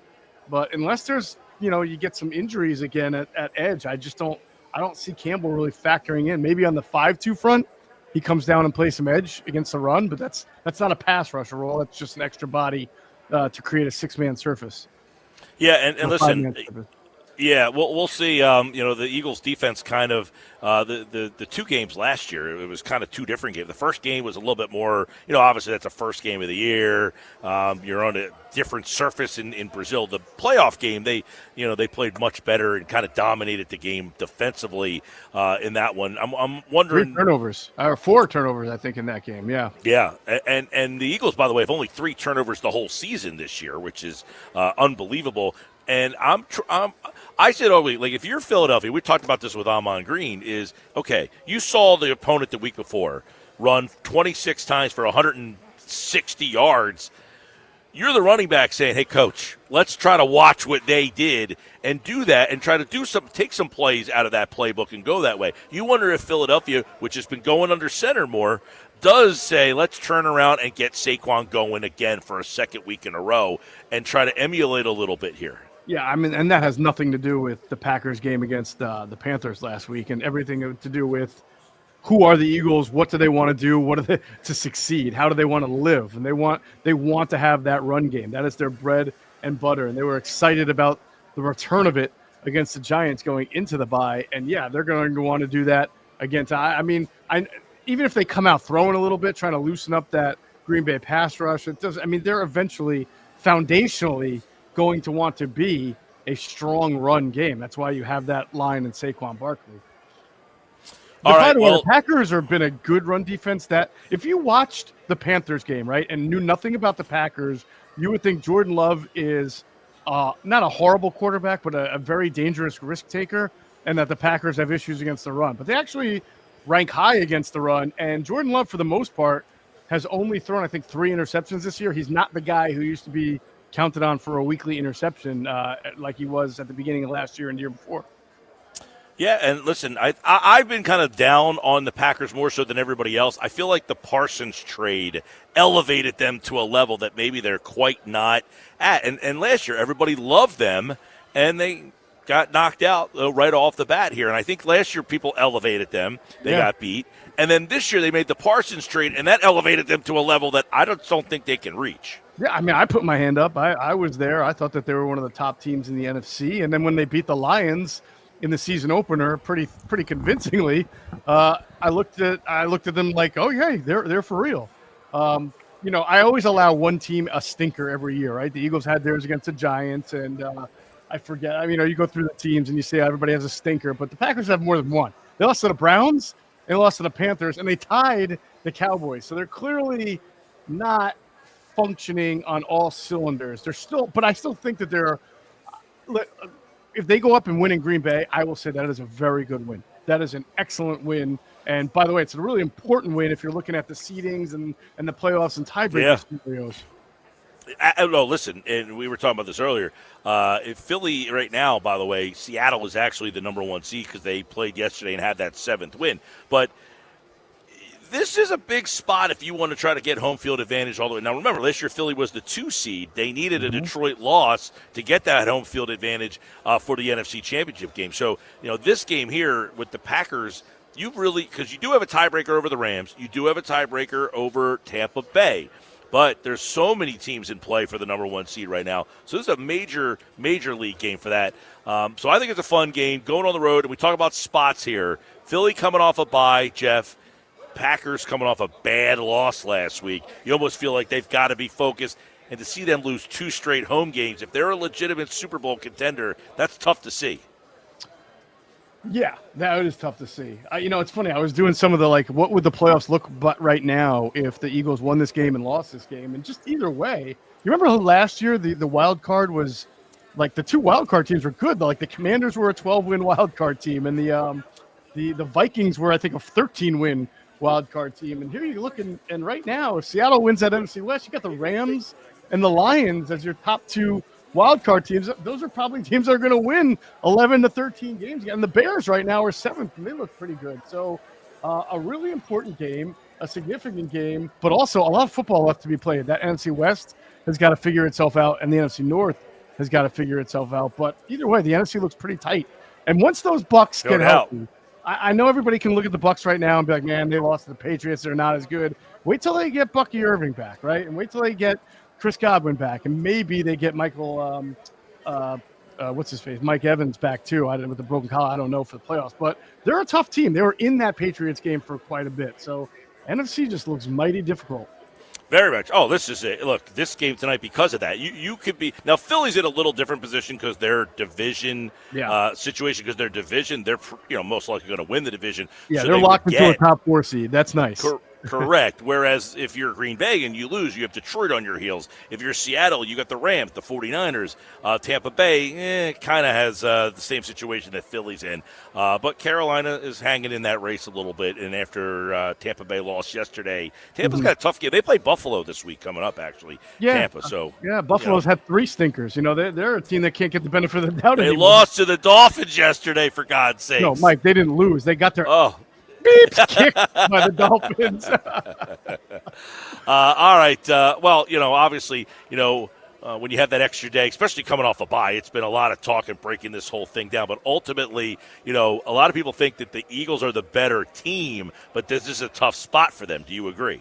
Yeah, I think. Well, I think that I think the NFC is weird. I think that the 2 teams that have the most talent are the Eagles and the Lions, when you just look at blue chip talent in the NFC.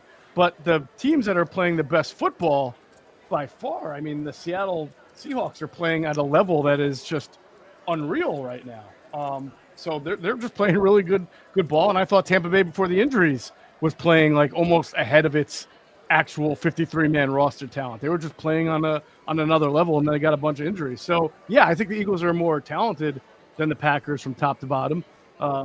But that doesn't always mean anything. They're way more talented than the Giants, and they lost by 17. All right, well, Moshe, we'll break it all down Wednesday when you're back here. And, of course, they're right back at it. The Eagles are. They got to play the Lions on Sunday night next week. So we'll see how these 2 games unfold. It's going to be a big stretch. Packers tonight, Lions on Sunday, followed by Dallas, and then Chicago on Black Friday. It's a tough month for Philadelphia in the seeding game. We'll see how it all unfolds right here on 97.3 ESPN. Remember when everybody thought the first 5 games were the gauntlet, and then but you just never know who's going to be. Like the Cowboys can score a lot of points. The Bears are looking good, so it's back to the gauntlet.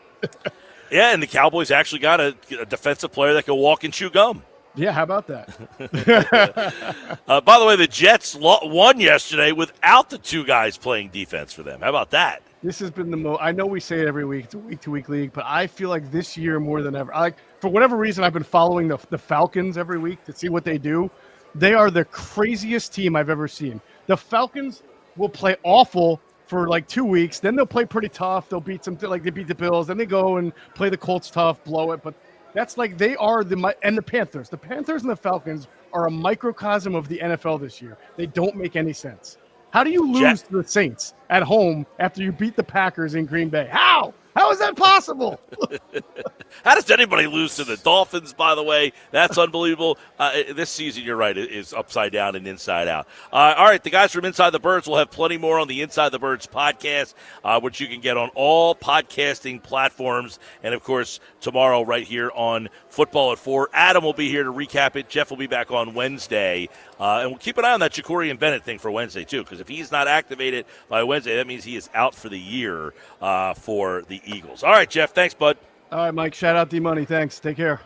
All right, there you go. Sports Pass Live, 97.3 ESPN. And, so a lot there. Obviously, Eagles tonight. We're going to continue to dive into the game. I'll give you my picks, game balls, and all that stuff later on tonight in the Sports Pass. So Moshe gave a little hat tip early.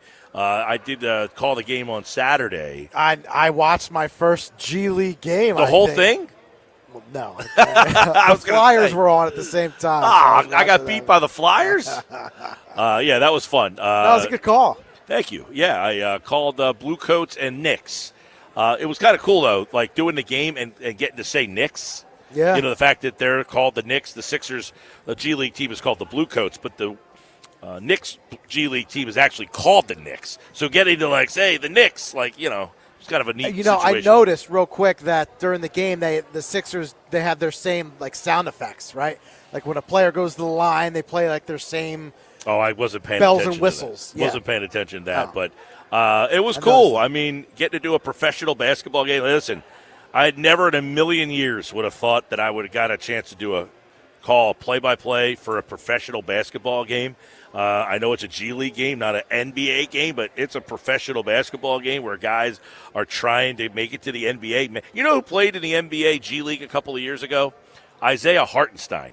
Oh, wow. Yeah, he was a G He's League making guy. big money now. So, you know, and there's guys like that just trying to get to the league, and sometimes they fall through the cracks. But never in a million years would I have ever thought I would call a professional basketball game. So it was one of the cooler things that I've ever got to do. And there's more coming, right? More games coming. Yeah, I'm for calling next Saturday's game. Oh, I like I'm doing that. a handful of games this year. I'm doing I got 5 or 6 on my schedule right now. But my schedule's tough. I mean, they play during the week a lot. I can't do those games. So this Saturday I'll be on. I think that game is on Roku. I'll update you. But, yeah, for the people who reached out, there is a highlight if you want to see the highlights. It's on YouTube. Just put in Delaware Blue Coats, and they have the whole highlight package. It's like a 7-minute highlight package of some of the calls of the game. Dee Lynham is my broadcast partner, so she's been on the broadcast for 10 years, so she does a great job of kind of giving you the backstory and all that stuff. So thanks, Jeff. Appreciate it. And all the people who did reach out and actually watch. There was a guy who always messages me on Twitter. He was sitting behind me for the game. A couple other people that messaged me that said they were watching. Said, hey, it's like you. Never watched a G League game before, but this is kind of cool. So I appreciate all the support out there, everybody. All right, when we come back, Nuggets, I think he was watching. He texted me a picture of his television locked on CBS Philly on Saturday afternoon. More Sports Bash coming up. The Nuggets are next.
Gill. Never thought this radio stunt would catch on so big. On 97.3 ESPN.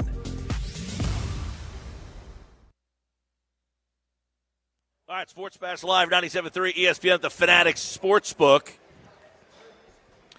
So, this is Collective Soul. Oh, you're going to see them? No, I already saw them here at Ocean. I'm going to see Bush. Bush, that's who it is. Yeah, Bush and Soul Asylum. Same thing, 90s band, 90s rock band. So I went to the concert and saw Collective Soul live and Our Lady Peace. I had such a good time, and the group of people that I went with were all going back to see Bush and Soul Asylum. December 13th, right here at the Fanatics Sportsbook. I got my tickets.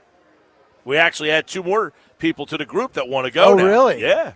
Oh, well, tell Gavin Rosdale I said hello. You know, he was married to Gwen Stefani. Gwen Stefani. Yep. Not anymore, right? No, she was messing around on him. Oh, right, with Blake Shelton. I guess so. Yeah. All right. Allegedly. Time for the Nuggets. Don't forget, when the Eagles win, you win a free order of spicy tandoori chicken wings for dine-in customers. When the Eagles win tonight, stop in tomorrow at the Nizams for a free order of spicy tandoori chicken wings. They also have a great buffet for lunch on Friday, Saturday, and Sunday, and a great banquet space that can seat up to 100 people for private events and celebrations. Let's celebrate today's edition of Nick's Nuggets. Nick Earnshaw is the host of the Shift podcast, Nernshaw Radio. Now, what's going on with Nernshaw Radio tonight up against the Eagles? Yeah, tonight we're going to do a little pregame Nernshaw Radio tonight. So we'll get you set. Probably about like 7:30-ish. We'll jump on for a couple minutes and get everybody's thoughts before the game gets going tonight, Mike. Okay, well, check that out on all of the Earnshaw socials and, of course, Nernshaw Radio Monday nights. All right, let's get it started. Let's get into these Nuggets. Nugget number 1, the Eagles offense. They take on Green Bay tonight at Lambeau Field. Going to be sub-freezing temperatures. And guess what? Jordan Love, pretty good in sub-freezing temperatures. He's 3-0 according to ESPN Insights with 5 touchdowns, no picks, and a 70% completion percentage. Jalen Hurts, 2 starts, no touchdowns, and 2 picks, 56% completion percentage. So a little interesting, to say the least, going into this one. But I want to play something from Dan Orlovsky. He had an interesting little nugget on what this Eagles offense needs to continue to do and what they have found in themselves. Take a listen to Orlovsky. This offensive line this year seems like one that wants to go people than around people. Last year, they were going around teams because it was the style of their run game. I think it bodes well for them to go at people. I absolutely believe it's the recipe for them to be the best version of themselves this year offensively. So with that being said, last game against the Giants 2 weeks ago, before the bye week, they had a very nice rushing day with Saquon Barkley, and he thinks they need to continue to just run at opponents. Mike, your response to that little clip. Yeah, we had Amon Green on earlier, and he talked about that, the fact that he had an 1,800-yard season with the Packers in 2003. He said the next year it was a lot harder to try to find yardage because teams now said, hey, look what they did last year. Let's try to take that away. But last week we saw the Panthers run all over Green Bay, and I think that's the recipe again tonight is try to find wherever number 1 is on the field, Micah Parsons, and run right at him. I think the run game is a big part of the game tonight. It's going to be cold, by the way. But I definitely hope that the offensive line has its little mojo going now. So I would agree with what Orlovsky said there. Get the offensive line, get this run game cooking, and go find Micah Parsons and his, weak run game defense ass. Go find that dude, number 1.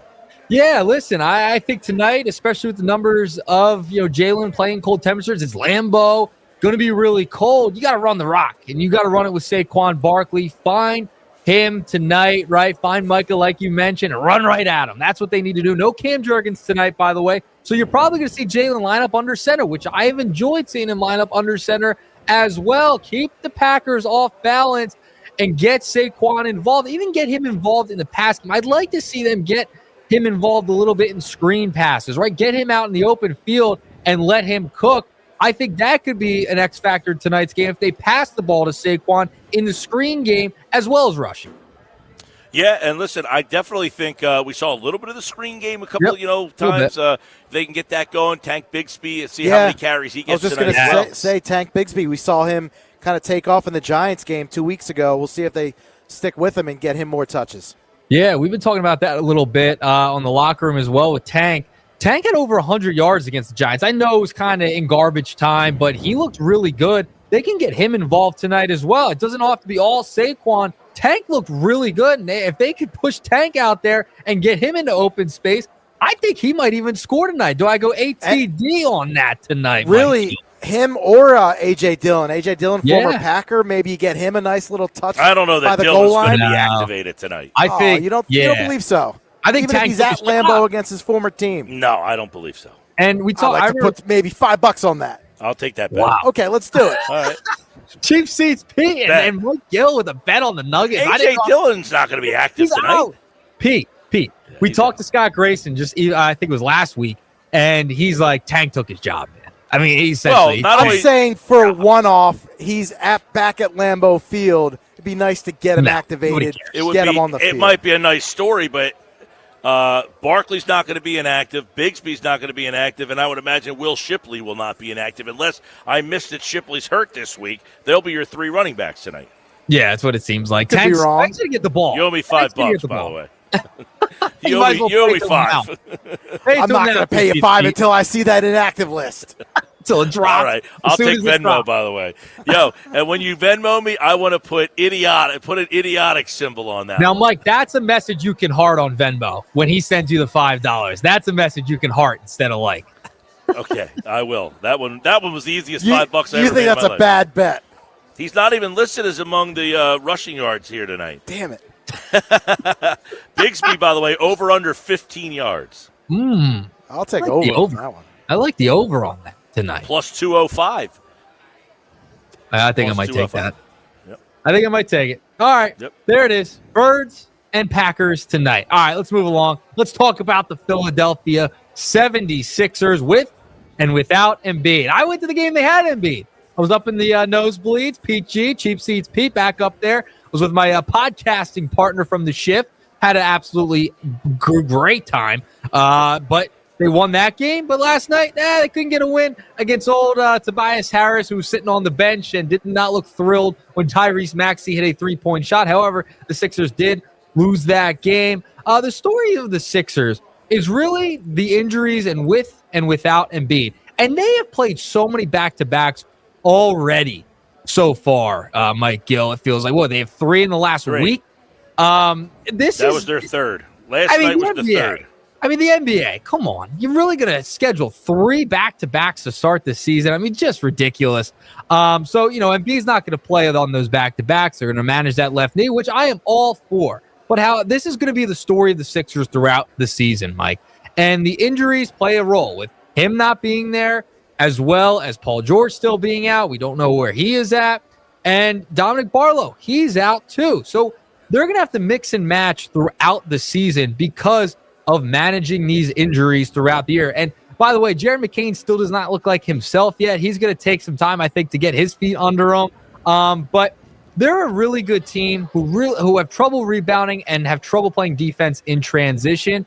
But this is going to be the story of the year because they're not going to be able to get consistent play out of everybody, especially when they're playing this many back-to-backs. They have some of the most back-to-backs in all of basketball. No, the most. They play 16 back-to-backs, and I think this is one of the problems with trying to believe in this Sixers team is the lack of continuity. I was talking with someone from the Sixers the other day, and I was saying, the problem is, continuity is king. You need to have continuity. You need those guys. Like, you're the coach, and everybody's I think a lot of people are kind of down on Nick Nurse right now. There's some people saying, like, this is on the coach. That last play of the game last night was obviously – a wonky, kind of clunky play to end the game. But there's no Embiid out there. I think he would have changed the difference of the Embiid. He said Embiid sucks. Come on. What is with this fan base and hating on Embiid? I just don't understand it. I understand it. Most fans get tired of certain players once they hit a threshold of, I don't believe I can win with this guy anymore. So now he's no longer any good. So the thing becomes this, though. Last night in that game, I think Nick Nurse, as the coach, is in a tough spot because One night I have Embiid for 20 minutes. Yeah. I don't know how I'm going to use those 20 minutes. One night I don't have Embiid at all. Then the next night I have him for 25 minutes. Then I don't have McCain. Then I do have McCain. I don't have George right now when George is back. So he's going to have this hard, he's going to have to figure out how to implement these guys, but there's going to be no continuity probably. I don't know. When's Embiid's minute restriction going to get pulled? It could be all know. season. Right. Nobody has an answer while. to that question. Jared McCain obviously does not look like himself. He's a guy that I really was excited to see, and I thought he would give him a nice jolt offensively and a guy who can hit shots, and he doesn't look the same at all. He's got that big clunky knee brace on. He hasn't even scored yet this year in the 2 games. They didn't even end up using him on Saturday night. They ended up playing Eric Gordon before him last night. So Nurse is in a tough spot. In terms of he doesn't have the continuity with his rotations. You want to try to find the continuity in the rotations. You can't when you don't have the same guys every single night. By the way, Dominic Barlow's a guy. Remember, he started for them the first 2 games. Well, he hasn't played since the second game of the season. So that stuff is part. But Embiid the other night, look, think about this. If he's there in the game against the Pistons, they win. They probably win, and I'll tell you why. Everybody's like, they're so much better without Embiid. They're so much, fun. They get up and down. That gets old pretty quickly. And one of the things is how long – you're already seeing VJ Edgecombe is not a 30-point-a-game scorer, which we didn't expect. Quentin Grimes is a very inconsistent player. Kelly Oubre's having a great start of the season. But without Embiid – it puts way more pressure on Maxey. And last night, Kelly was bad, by the way. He was not good shooting. No, he was not good, That's Kelly, the experience. last night. Exactly. So you need Embiid to kind of give you a different and a second option from Maxey. I think Maxey is still the main scorer, but you really need Embiid to be the secondary scorer. And you saw that on Saturday night. When he scored 29 points in that game, the defense of the Raptors don't know, should I go to Maxey and double him? Should I stick with Embiid and double him? And that's the 2-man game of 2 elite players playing off each other. And the more they play together and the more they play off each other, the harder they become to defend. And that is why Embiid is such a key for Maxey's development. Sixers fans should want Embiid. Forget Embiid as an MVP level player. I don't know that he can be that player anymore. But you should want him out there because he should make Maxey closer to an MVP level player.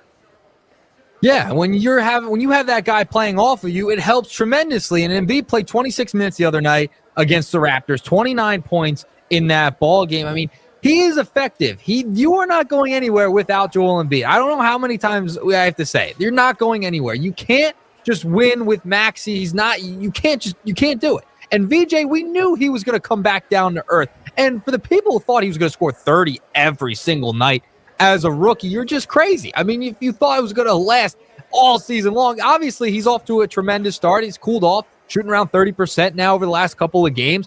But he is an important key to this too. But you got to get McCain involved. You got to find all these players to get involved. And it's such a tough job for Nick Nurse when you're not having the same guys play every night. So I think the criticism is a little unfair to Nick Nurse because he doesn't have those players every night. My question is, how do we get off the mindset of, it's the second half of the back-to-back, we don't have Embiid, so it's a scheduled loss? Can we get off that mindset of it's going to be a loss 16 times this year? Well, I thought last night they competed in that game to the point where they really should have won that game last night. I mean, so that was a game that I think most people going in felt, they're probably not going to win this game tonight. No Embiid. But that's the interesting part about it. Why did you think they were going to lose the game last night? Well, no Embiid. Right. And then the back-to-back. So do you think Embiid's helpful or not? Like, are they better with them? Because Embiid wasn't there last night. They should have been better then by most people's accounts, right? When you have a lead in the second half, I mean, you should win that game. Look, Detroit, to me, Detroit is a top 4 seed probably this year. They are very good. And you're not quite – I mean, they're a young very good, right? So they're not like an established very good. But they're a young very good. They're a tough matchup for you last night, too, because they have a big guard in Cade Cunningham. The Sixers are small at guard, and he bullied their asses in the second half of that season. 17 points in the third quarter. Yeah, and they've had trouble in the third quarter. I'm glad you mentioned the third quarter, Pete, because this is a team that's struggled mightily coming out of the half for a majority of the year and a majority of the games this year. So that's something you have to clean up. In transition, not very great defensively, right? So you're going to hope when Paul George somehow comes back, he was supposed to meet with doctors over the weekend. We still don't really know much about that. You hope he can help defensively when he comes back into this lineup and give you something. My expectations aren't sky high for Paul George, but hopefully he can give you something on the defensive end in transition on the perimeter to help defend some of these guys because they are really small, especially when they go with those 3-guard lineups of Edgecombe, Maxey, and Grimes. My expectations for George entering the year were kind of minimal. My expectations for him have actually gone up now, now that I've seen what else they have. And it's going to be fascinating to see how Nick Nurse implements him, right? Like, he's got a hard job here. Think about this. They can now, they're very small. They can go with a guard lineup of Maxey, Grimes, and Edgecombe. But conversely, they can go bigger and play Oubre as a guard and go Maxey, Oubre, George, and Watford. Now all of a sudden, you got a really long, lengthy, athletic, team. With Watford 6'9", you've got George who's like 6'9", you've got Oubre who's like 6'8". And now all of a sudden you're a lot bigger. So he does have some interesting things that he can do when George gets back. And let's be honest, as much as Paul George, I agree, he has been underwhelming. He has certainly been frustrating. But even as a half-ass player last year, he scored 16 points a game. I know. And shot the ball, somewhat. I think he ended up like 37% from 3.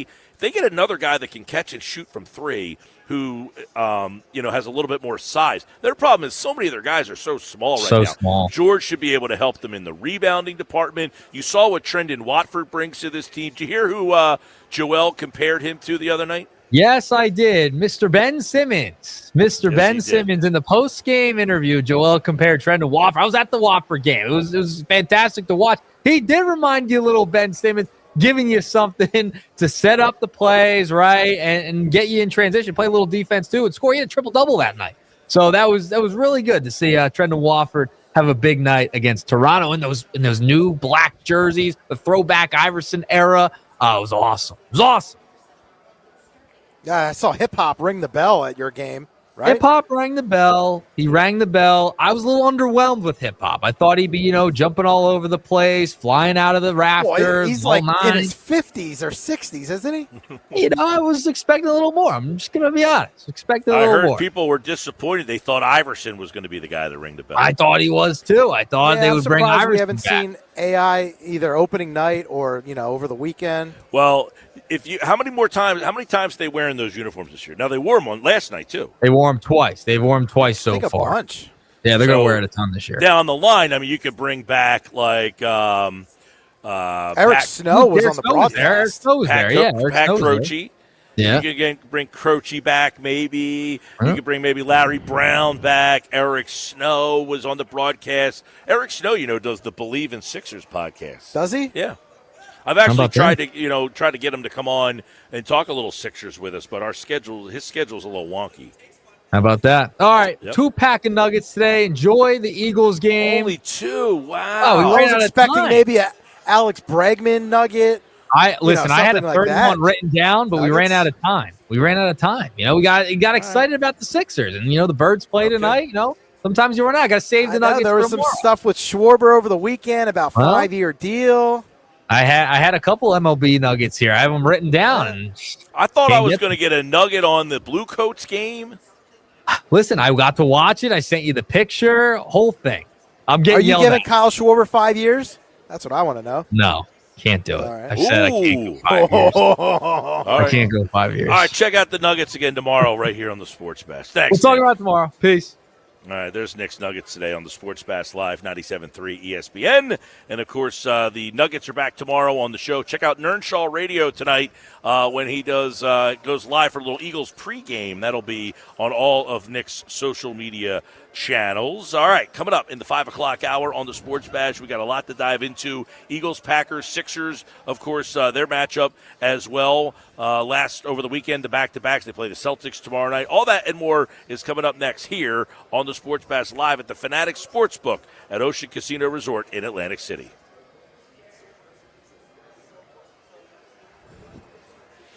Hey, there's your cue to call right now. Be caller 7, 609-573-3776, 609-573-3776. Your cue to call right now, caller 7. Get on the lines, and you are in for this year's 99 Bottles Party at Maynard's at Margate, November 26th. You must be present to win a pair of tickets. Everybody who qualifies wins a pair of tickets to the 99 Bottles Party at Maynard's at Margate. Caller number 7 right now, 609-573-3776. You'll be hanging out with the whole crew, all 99 qualifiers. Plus, we'll have tickets to great events like Eagles Club Box seats, Sixers tickets, Flyers tickets, and a ton of shows from all over the area. Caller 7 right now. Good luck.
All right, live at the Fanatic Sportsbook. It's the final hour of the Sports Bash, 97.3 ESPN, the 97.3 ESPN free mobile app.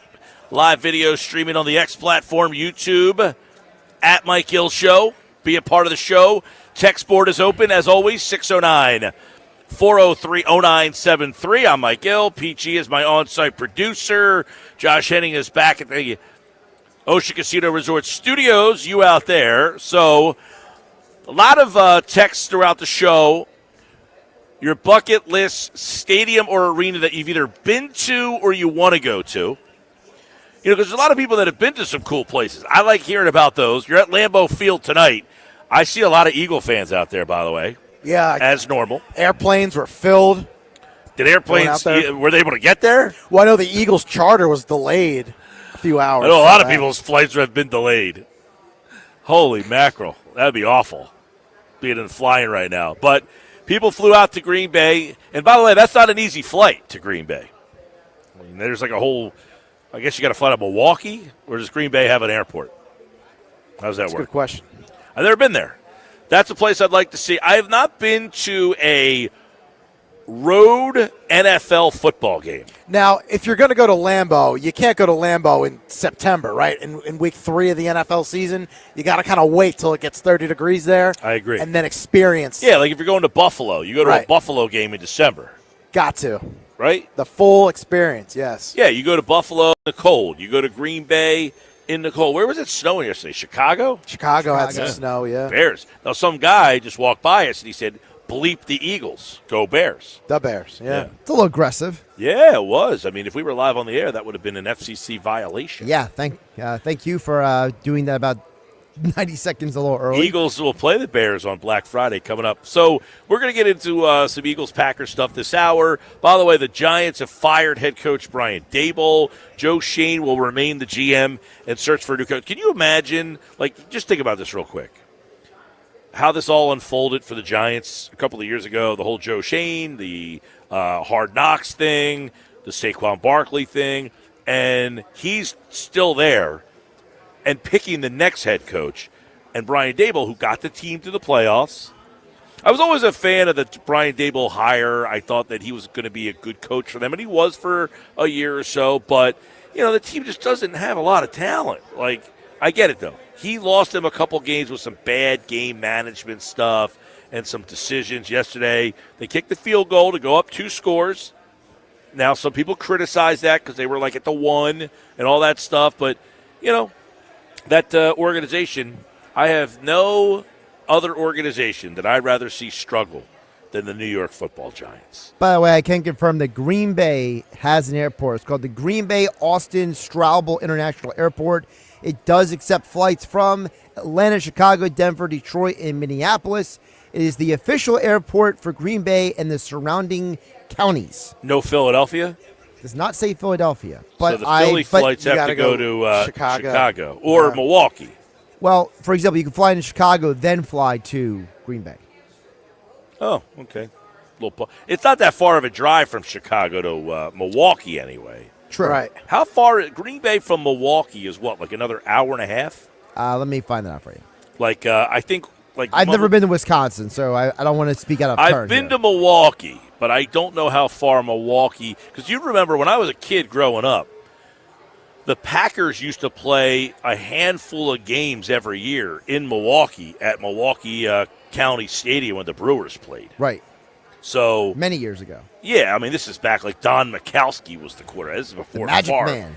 Yeah, before Favre took over.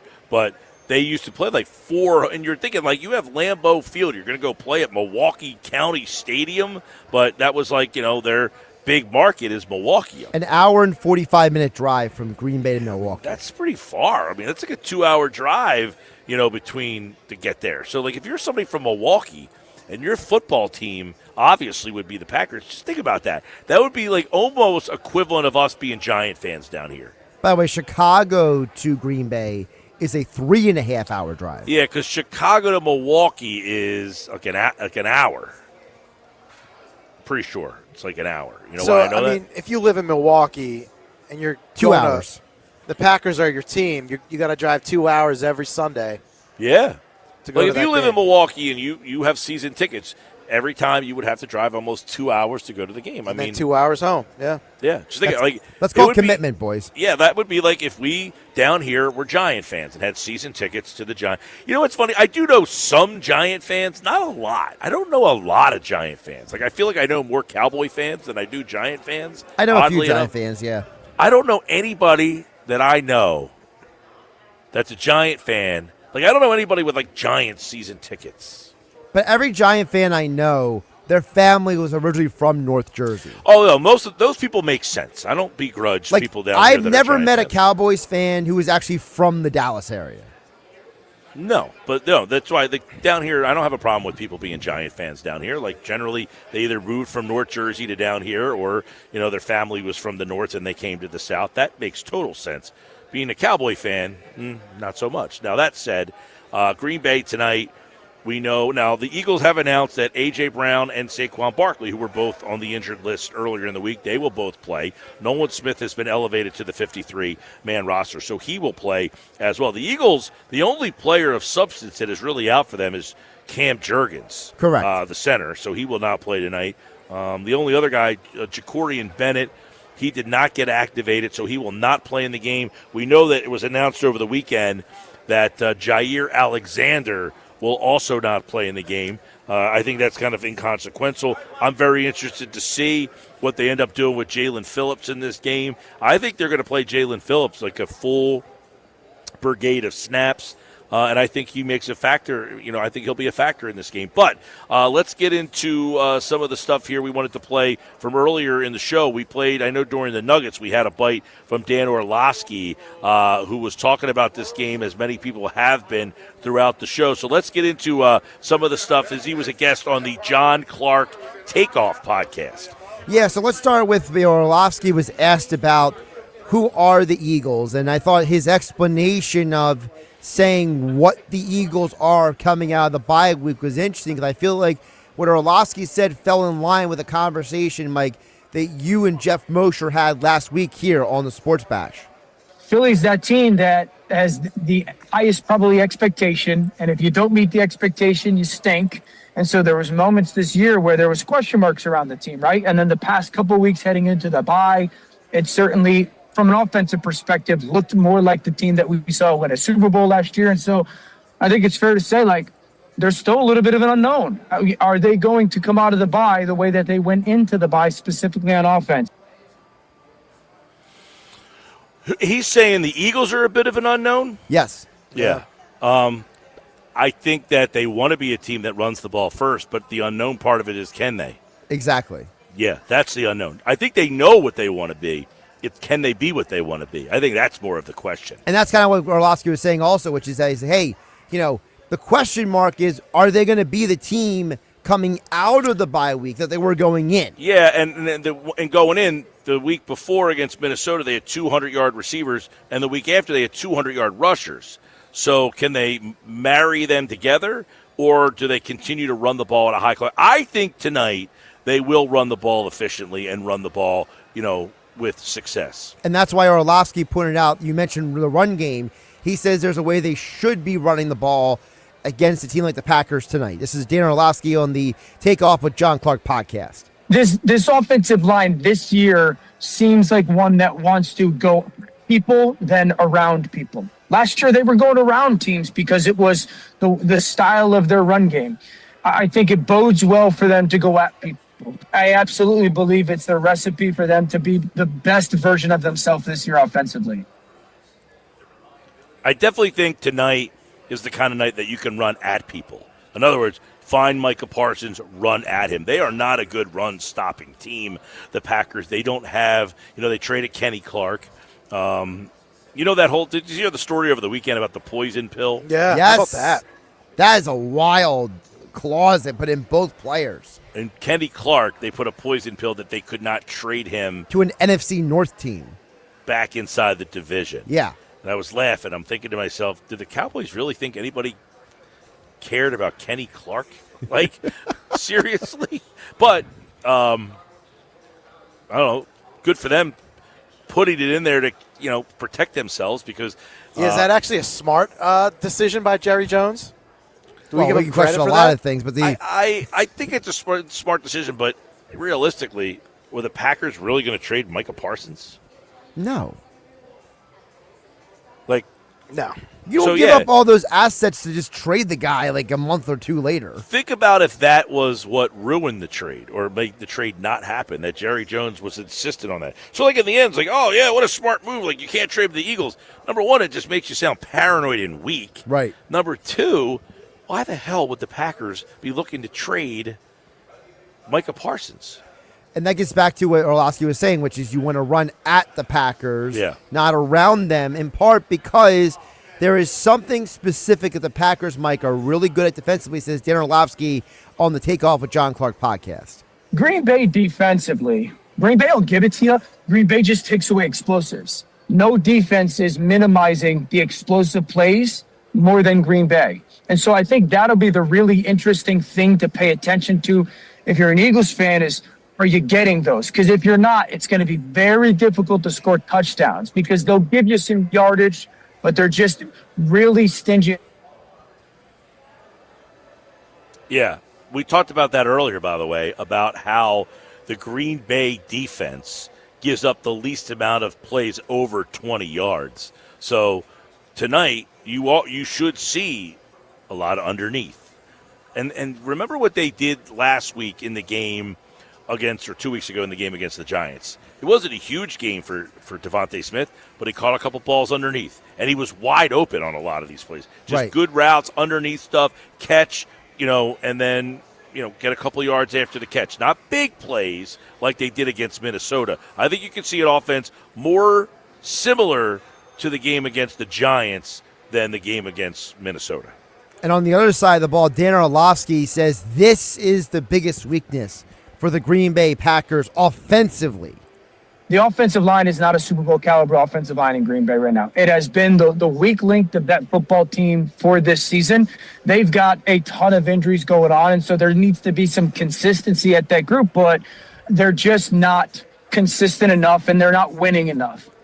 Yeah, I'm glad he brought that up because it's not something we've had a lot of opportunity to talk about, but in tonight when you have a matchup with Jalen Carter, Jalen Phillips, Nolan Smith being back, this might be the best pass rush the Eagles have had all season long, and it's up against an offensive line that has struggled for the most part, and that's an area where the Eagles can really come out and show, hey, we've upgraded the pass rush, and it's going to be a factor in this game tonight, because I definitely think now, we talked about it earlier as well, Jordan Love and the Eagles, those two teams have turned the ball over like the least amount of times in the league.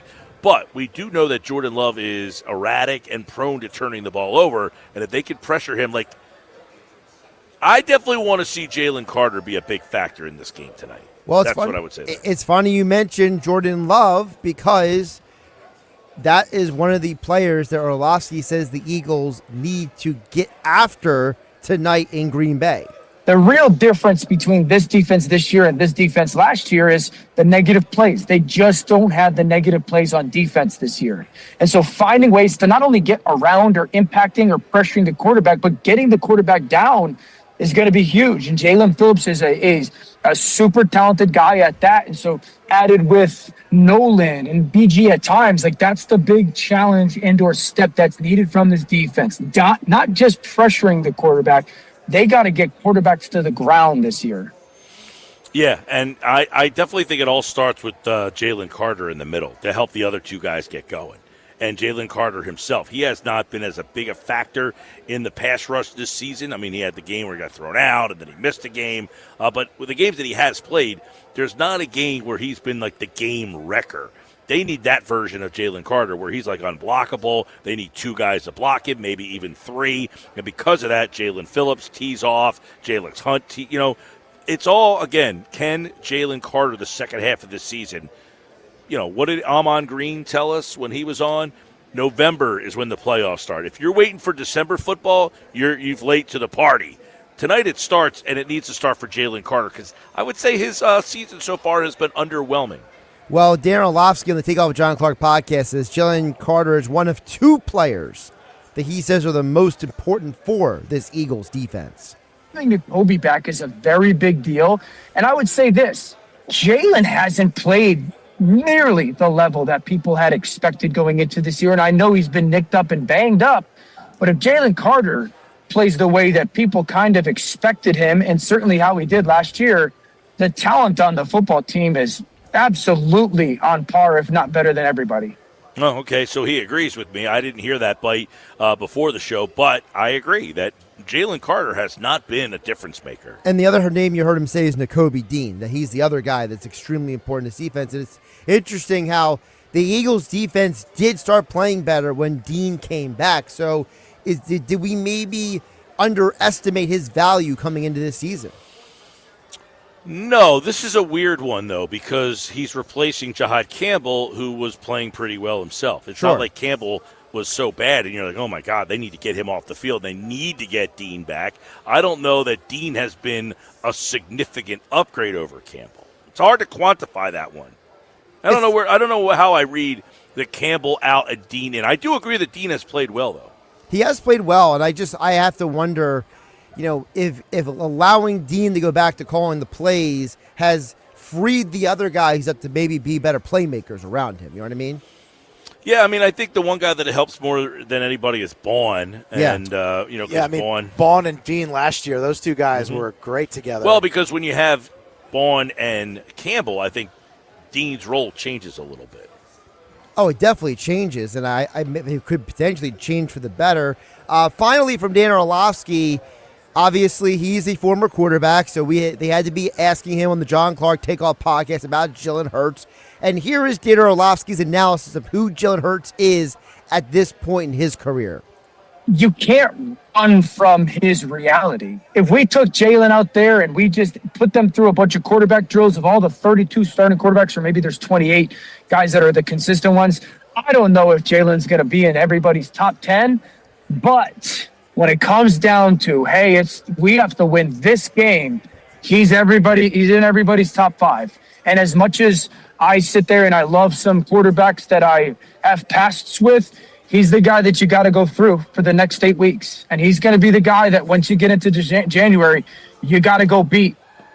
No doubt. I say that all the time. I have no problem with these lists in the offseason that don't list Jalen Hurts in the top 3 or the top 5 or the top 10. I don't think he is a top 10 skill set guy. I think he is a winner. I compared him to somewhat like a Tim Tebow. I think he's a better passer than Tebow. But my point of the fact that Tebow was a winner, and he found ways to win. And when push came to shove, you just thought he was going to make the play. Tebow at the college level, not so much at the pro level. I mean, obviously, Tebow did have that run in Denver his first year where it was like Tebow magic. Yeah, the 1 year. But, I don't disagree with Hurts, with Orlovsky's analysis of Hurts. Hurts is the unicorn where you have to include him when you're talking about the best, but he doesn't seemingly stack up to the others. No, because, again, it goes back to, as Orlovsky said, if you're lining these guys up and just checking their physical traits, right? A guy like a Justin Herbert or, someone like a, Jordan Love, to use those examples off the top of my head, they have elite arm ability, right? They have the physical tools to be as good as anyone. But they also have a lot of weaknesses, though, too. Well, part of the weaknesses is upstairs. And upstairs, the mental game is where Hurts is stronger than those guys. Where, we criticize sometimes Hurts for being stoic, right? I had this argument with Billy Schweim in the locker room on the weekends about how Billy's like, I need to see emotion from my quarterback. And I'm like, well, the fact that your quarterback is not too emotional is the reason why he's so clutch, because nothing phases the guy. Whereas you see a guy like Herbert and a guy like Jordan Love, they get frustrated, and you see how their frustrations impacts the rest of the guys, right? Those guys are rhythm-based QB, or at least Jordan Love is rhythm-based guy. If you get him off his rhythm, he will make mistakes. Yeah, I don't want to see, and that's where the pass rush comes into play. I don't mind Jalen Hurts I don't mind Jalen Hurts being very stoic. Like, I don't need, now you might say Tom Brady, he pumps his fist and he does show emotion at times. But I think for the most part, Brady, very steady Eddie. I mean, even like Peyton Manning, he would just kind of give you like the little like bang, like nothing crazy. Yeah. Those guys, because it's old hat for them. It's like scoring a touchdown and handing the ball to the ref. Barry Sanders. That's what I was trying to think of. It was like Barry Sanders scoring a touchdown. He didn't show any emotion. He just handed the ball over to the guy like he had done it before. And I think at the end of the day, I would rather Hurts be that guy and win me a bunch of championships than, I mean, no offense to Justin Herbert, but his career started to look a lot like Dan Marino, right? A guy who puts up gaudy stats but never wins the ring. Herbert, yes, so far. I mean, there's a lot of those guys that, are going to Josh Allen's another one where, MVP level player. Yeah, he was awful stats. yesterday. I mean, I know you can't bench Josh Allen, but he was terrible. How do you lose to the Dolphins? I'm just going to put it out there. I mentioned this to a buddy of mine on a text yesterday. I said, might be the right time for that Joe Brady to find an exit to a college football program. What's that?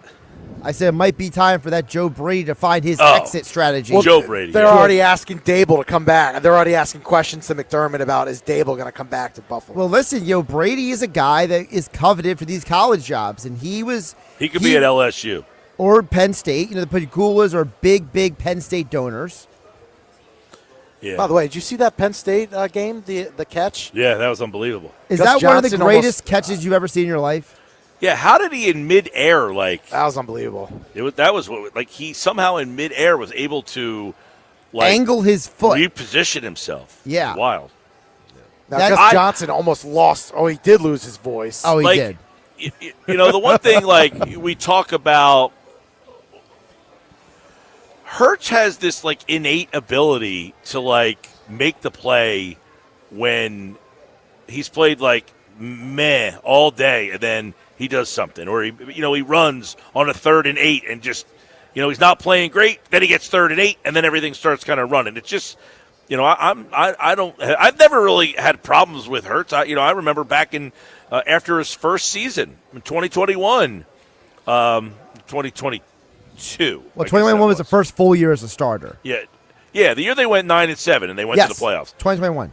That year, I said I'm willing to bring him back and give him a full shot with some more weapons. They had A.J. Brown now. That first year, he didn't really have a lot.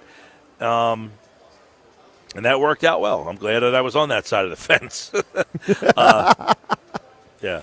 That kind of reminds me of, if anyone's ever watched the show Abbott Elementary, where I think it's the beginning of season 2, where they're having an Eagles pep party, and the janitor walks in and goes, Eagles are going to win the Super Bowl because they just acquired A.J. Brown. He just walks out of the room. Well, and it's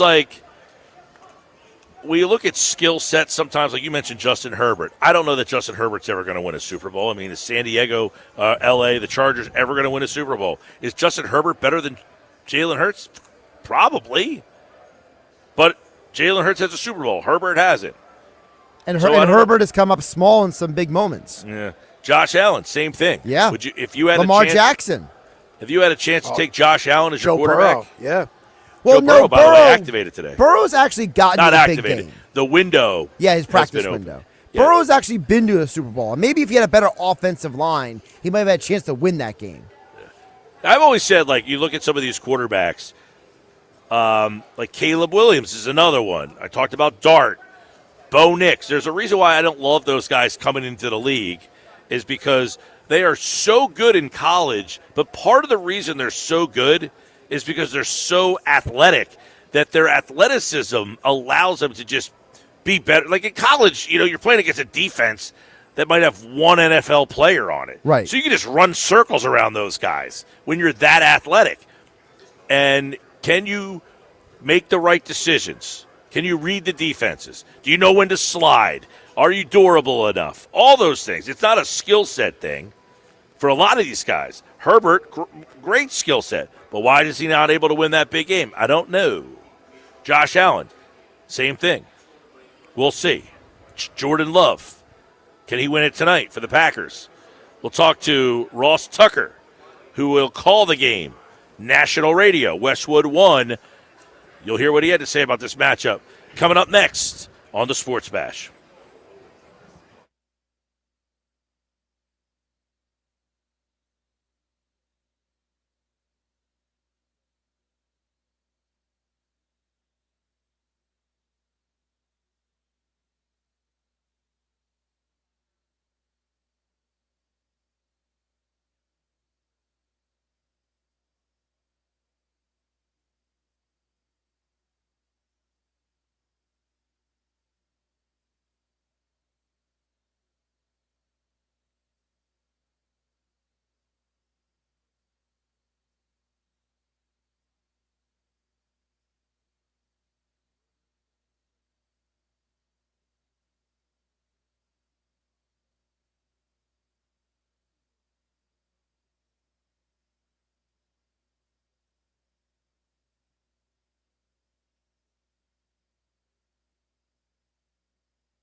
Monday Night Football. If you're like me and you're a YouTube TVer, you're probably going to have to listen to the game on the radio, which is a good thing. As Ross Tucker joins us, he'll be on the call for Westwood 1. You also hear him during the Eagles preseason games. He's the host of the Ross Tucker podcast. Check him out at Ross Tucker NFL. And, of course, we're getting to the holiday season, Ross, and your appearance is always right here on the Sports Bash by myfrontpagestory.com.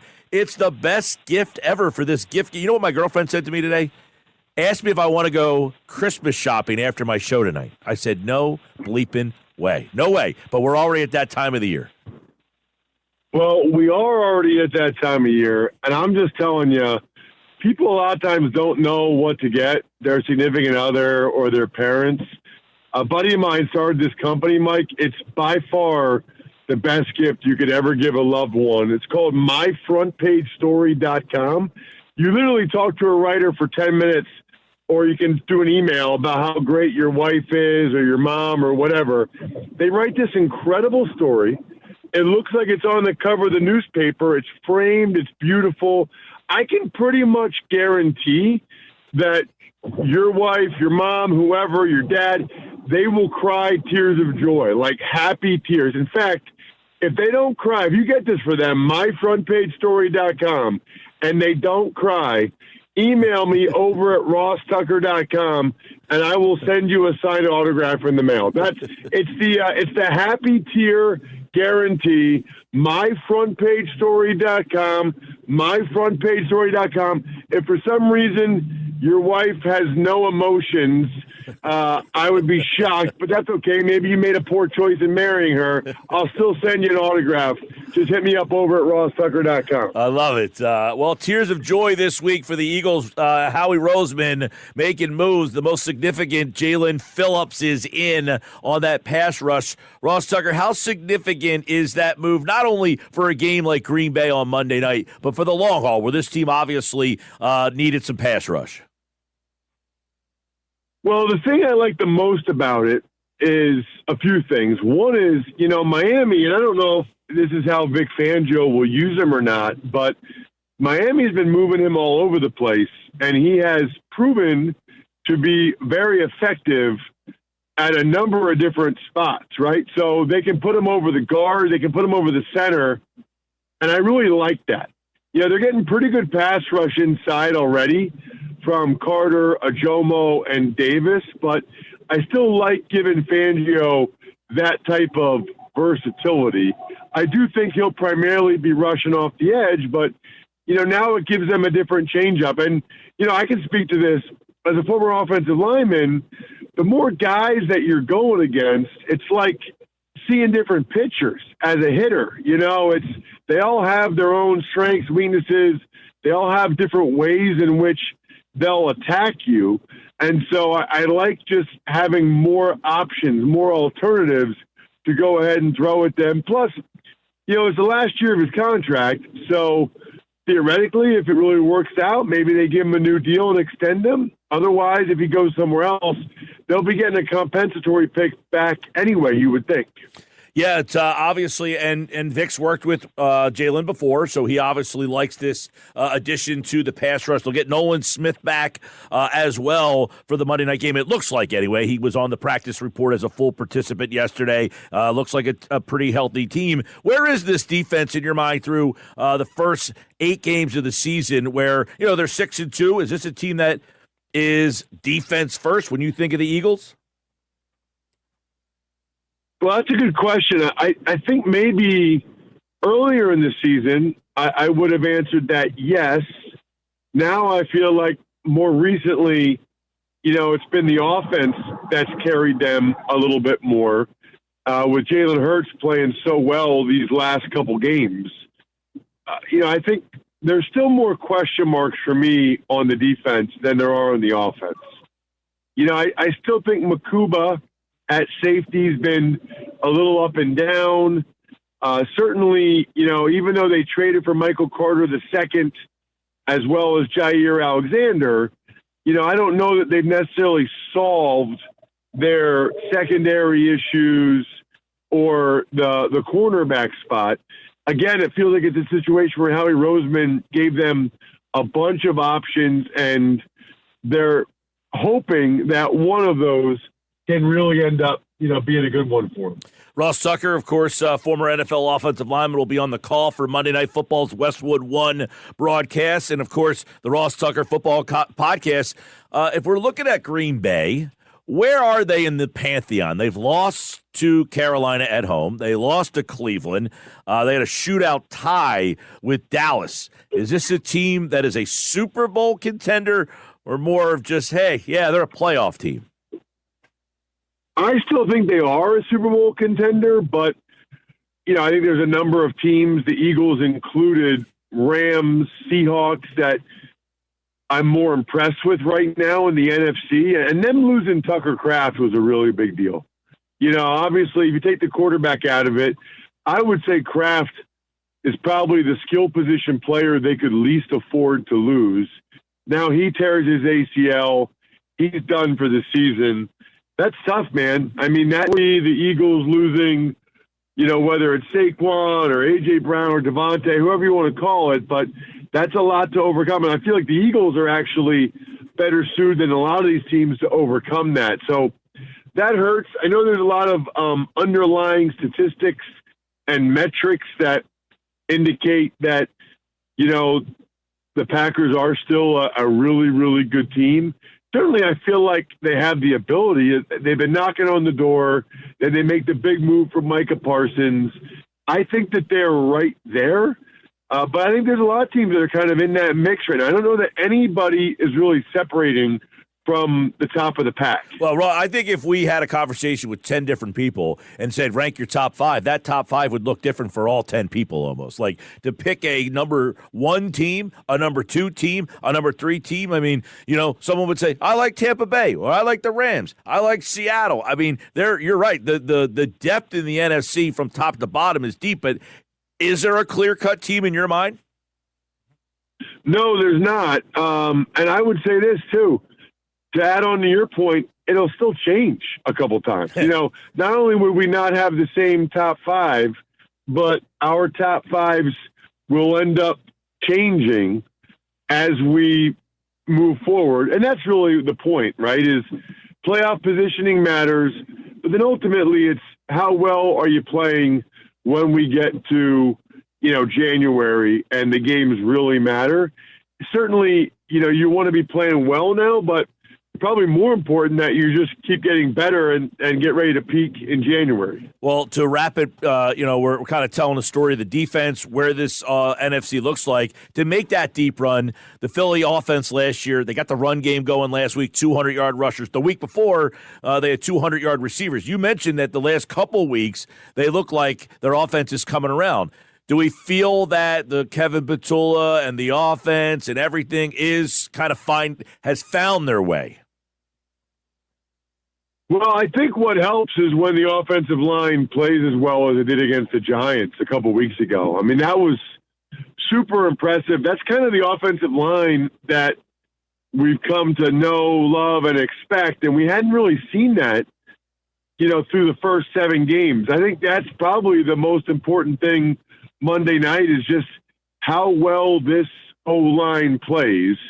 If they pick up where they left off against the Giants, I think we can be very excited about the rest of the season. If that was just a one-game aberration and they go back to being an average O-line, then we can't.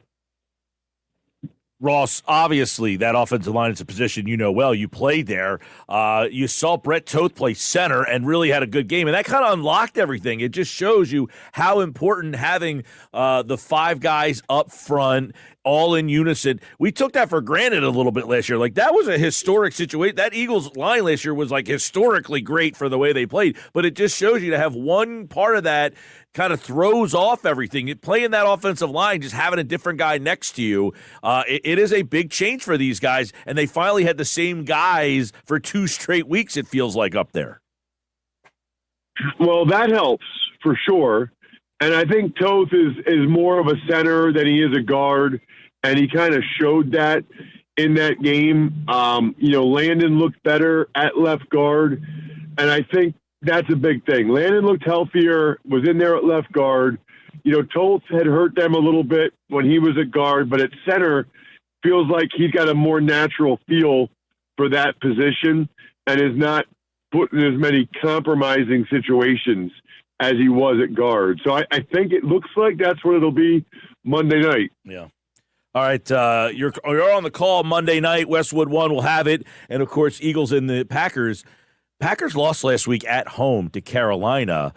Is this a tough spot for Philly? I see that they're a slight. Everybody just seems to say, "How is Philly, an underdog in this game?" But is this a week where you think Green Bay could bounce back after having a little eye-opening experience last week? Well, they should, and usually they do in the NFL. I mean, if you're a good team with only 2 losses, but you lose as a double-digit touchdown favorite, at home, touchdown favorite at home, yeah. I mean, history will tell you those teams usually bounce back from that. Now, there are the very rare case where a team lets 1 loss become 2. I don't think that will be the case with Green Bay. I am expecting. Monday night, Lambeau Field, coming off that loss, I'm expecting the Packers to play one of their best games of the year. All right, well, you'll hear the call, and, of course, the national broadcast, Ross Tucker, Kevin Harlan on the call. Always great to hear Kevin Harlan's call. And, of course, my front page story, it's the best gift ever. Tell the people to get their friends, get their families the best gift this holiday season, Ross. MyFrontPageStory.com. Trust me on this, fellas and ladies, but especially fellas. Your wife, significant other, whoever, your mom, they will, when they read the quotes from you and the kids saying we never thank her enough for everything she does for the family, they will cry happy tears. It'll be the best gift you've ever given them. They'll have it hanging up in the house. MyFrontPageStory.com, MyFrontPageStory.com. Love it. Love the time of the season. We're in the week 10 of the NFL. Down the stretch they come. Eagles, Packers, Monday night. We'll have it for you right here on 97.3 ESPN. Ross Tucker, everybody. Ross, doing the Dan Patrick Show today, and then kind enough to jump over here. Thank you, buddy. Hey, it is my pleasure. Always good to talk with you guys, Mike. You do a great job. Really looking forward to Monday night. And if you can't watch it, tune in for sure to Westwood One. Should be great. It is going to be great. And you know what? I figured out a way. I got Fubo TV for tonight, Pete. It's a good job by you. Free day, you were not going to be 5-day pass. You were not going to be denied. Not going to be denied. Now, 5-day pass, free, and they said they're going to remind me to cancel on the 4th day. Now, we saw that Bob Iger, CEO of Disney, is going to be on the Manning cast tonight. Very convenient timing, we should say, when a lot of people can't even watch the interview with Iger on you're all excited about this. I am. You think Peyton Manning's going to grill Bob Iger why YouTube TV subscribers can't watch the game? Peyton needs to. Please. Yeah. I don't think that's going to happen. But I haven't watched the Manning cast since the first year. I think tonight might be the night. I don't think so. Oh. I doubt it. All right, when we come back, game balls, pick the game, all that good stuff next. Don't go away. We're live at the Fanatic Sportsbook, Ocean Casino Resort in Atlantic City.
With Black Friday savings at the Home Depot, you can get up to 40% off, plus up to an extra $1,000 off select appliances like LG, America's most reliable line of appliances.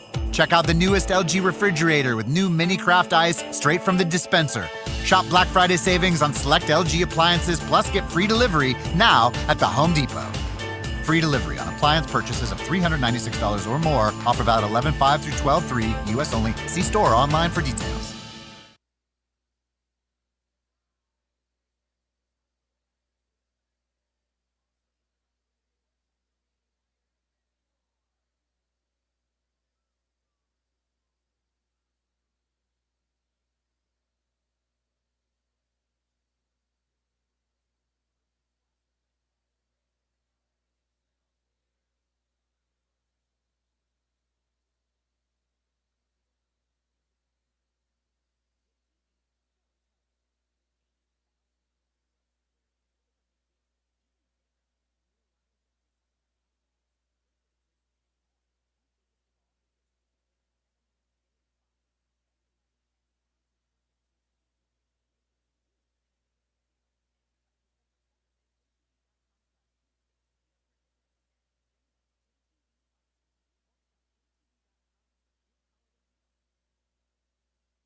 Is your home game day ready? Don't get sidelined this season with a heating or cooling breakdown. With a Jenkins service contract, you'll get reliable coverage, priority scheduling, and peace of mind all season long. For over 76 years, local homeowners have trusted Jenkins to keep their comfort system in winning form. Stay ahead of the competition. Lock in your service contract now and score.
All right, getting ready to get out of here on this Monday night. Fanatic Sportsbook, always a great host here at Ocean Casino Resort. Saw a lot of Eagles gear today, man.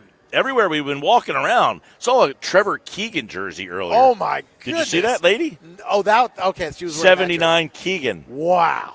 That's got to be like his aunt or something. Bar's full at the Fanatic Sportsbook.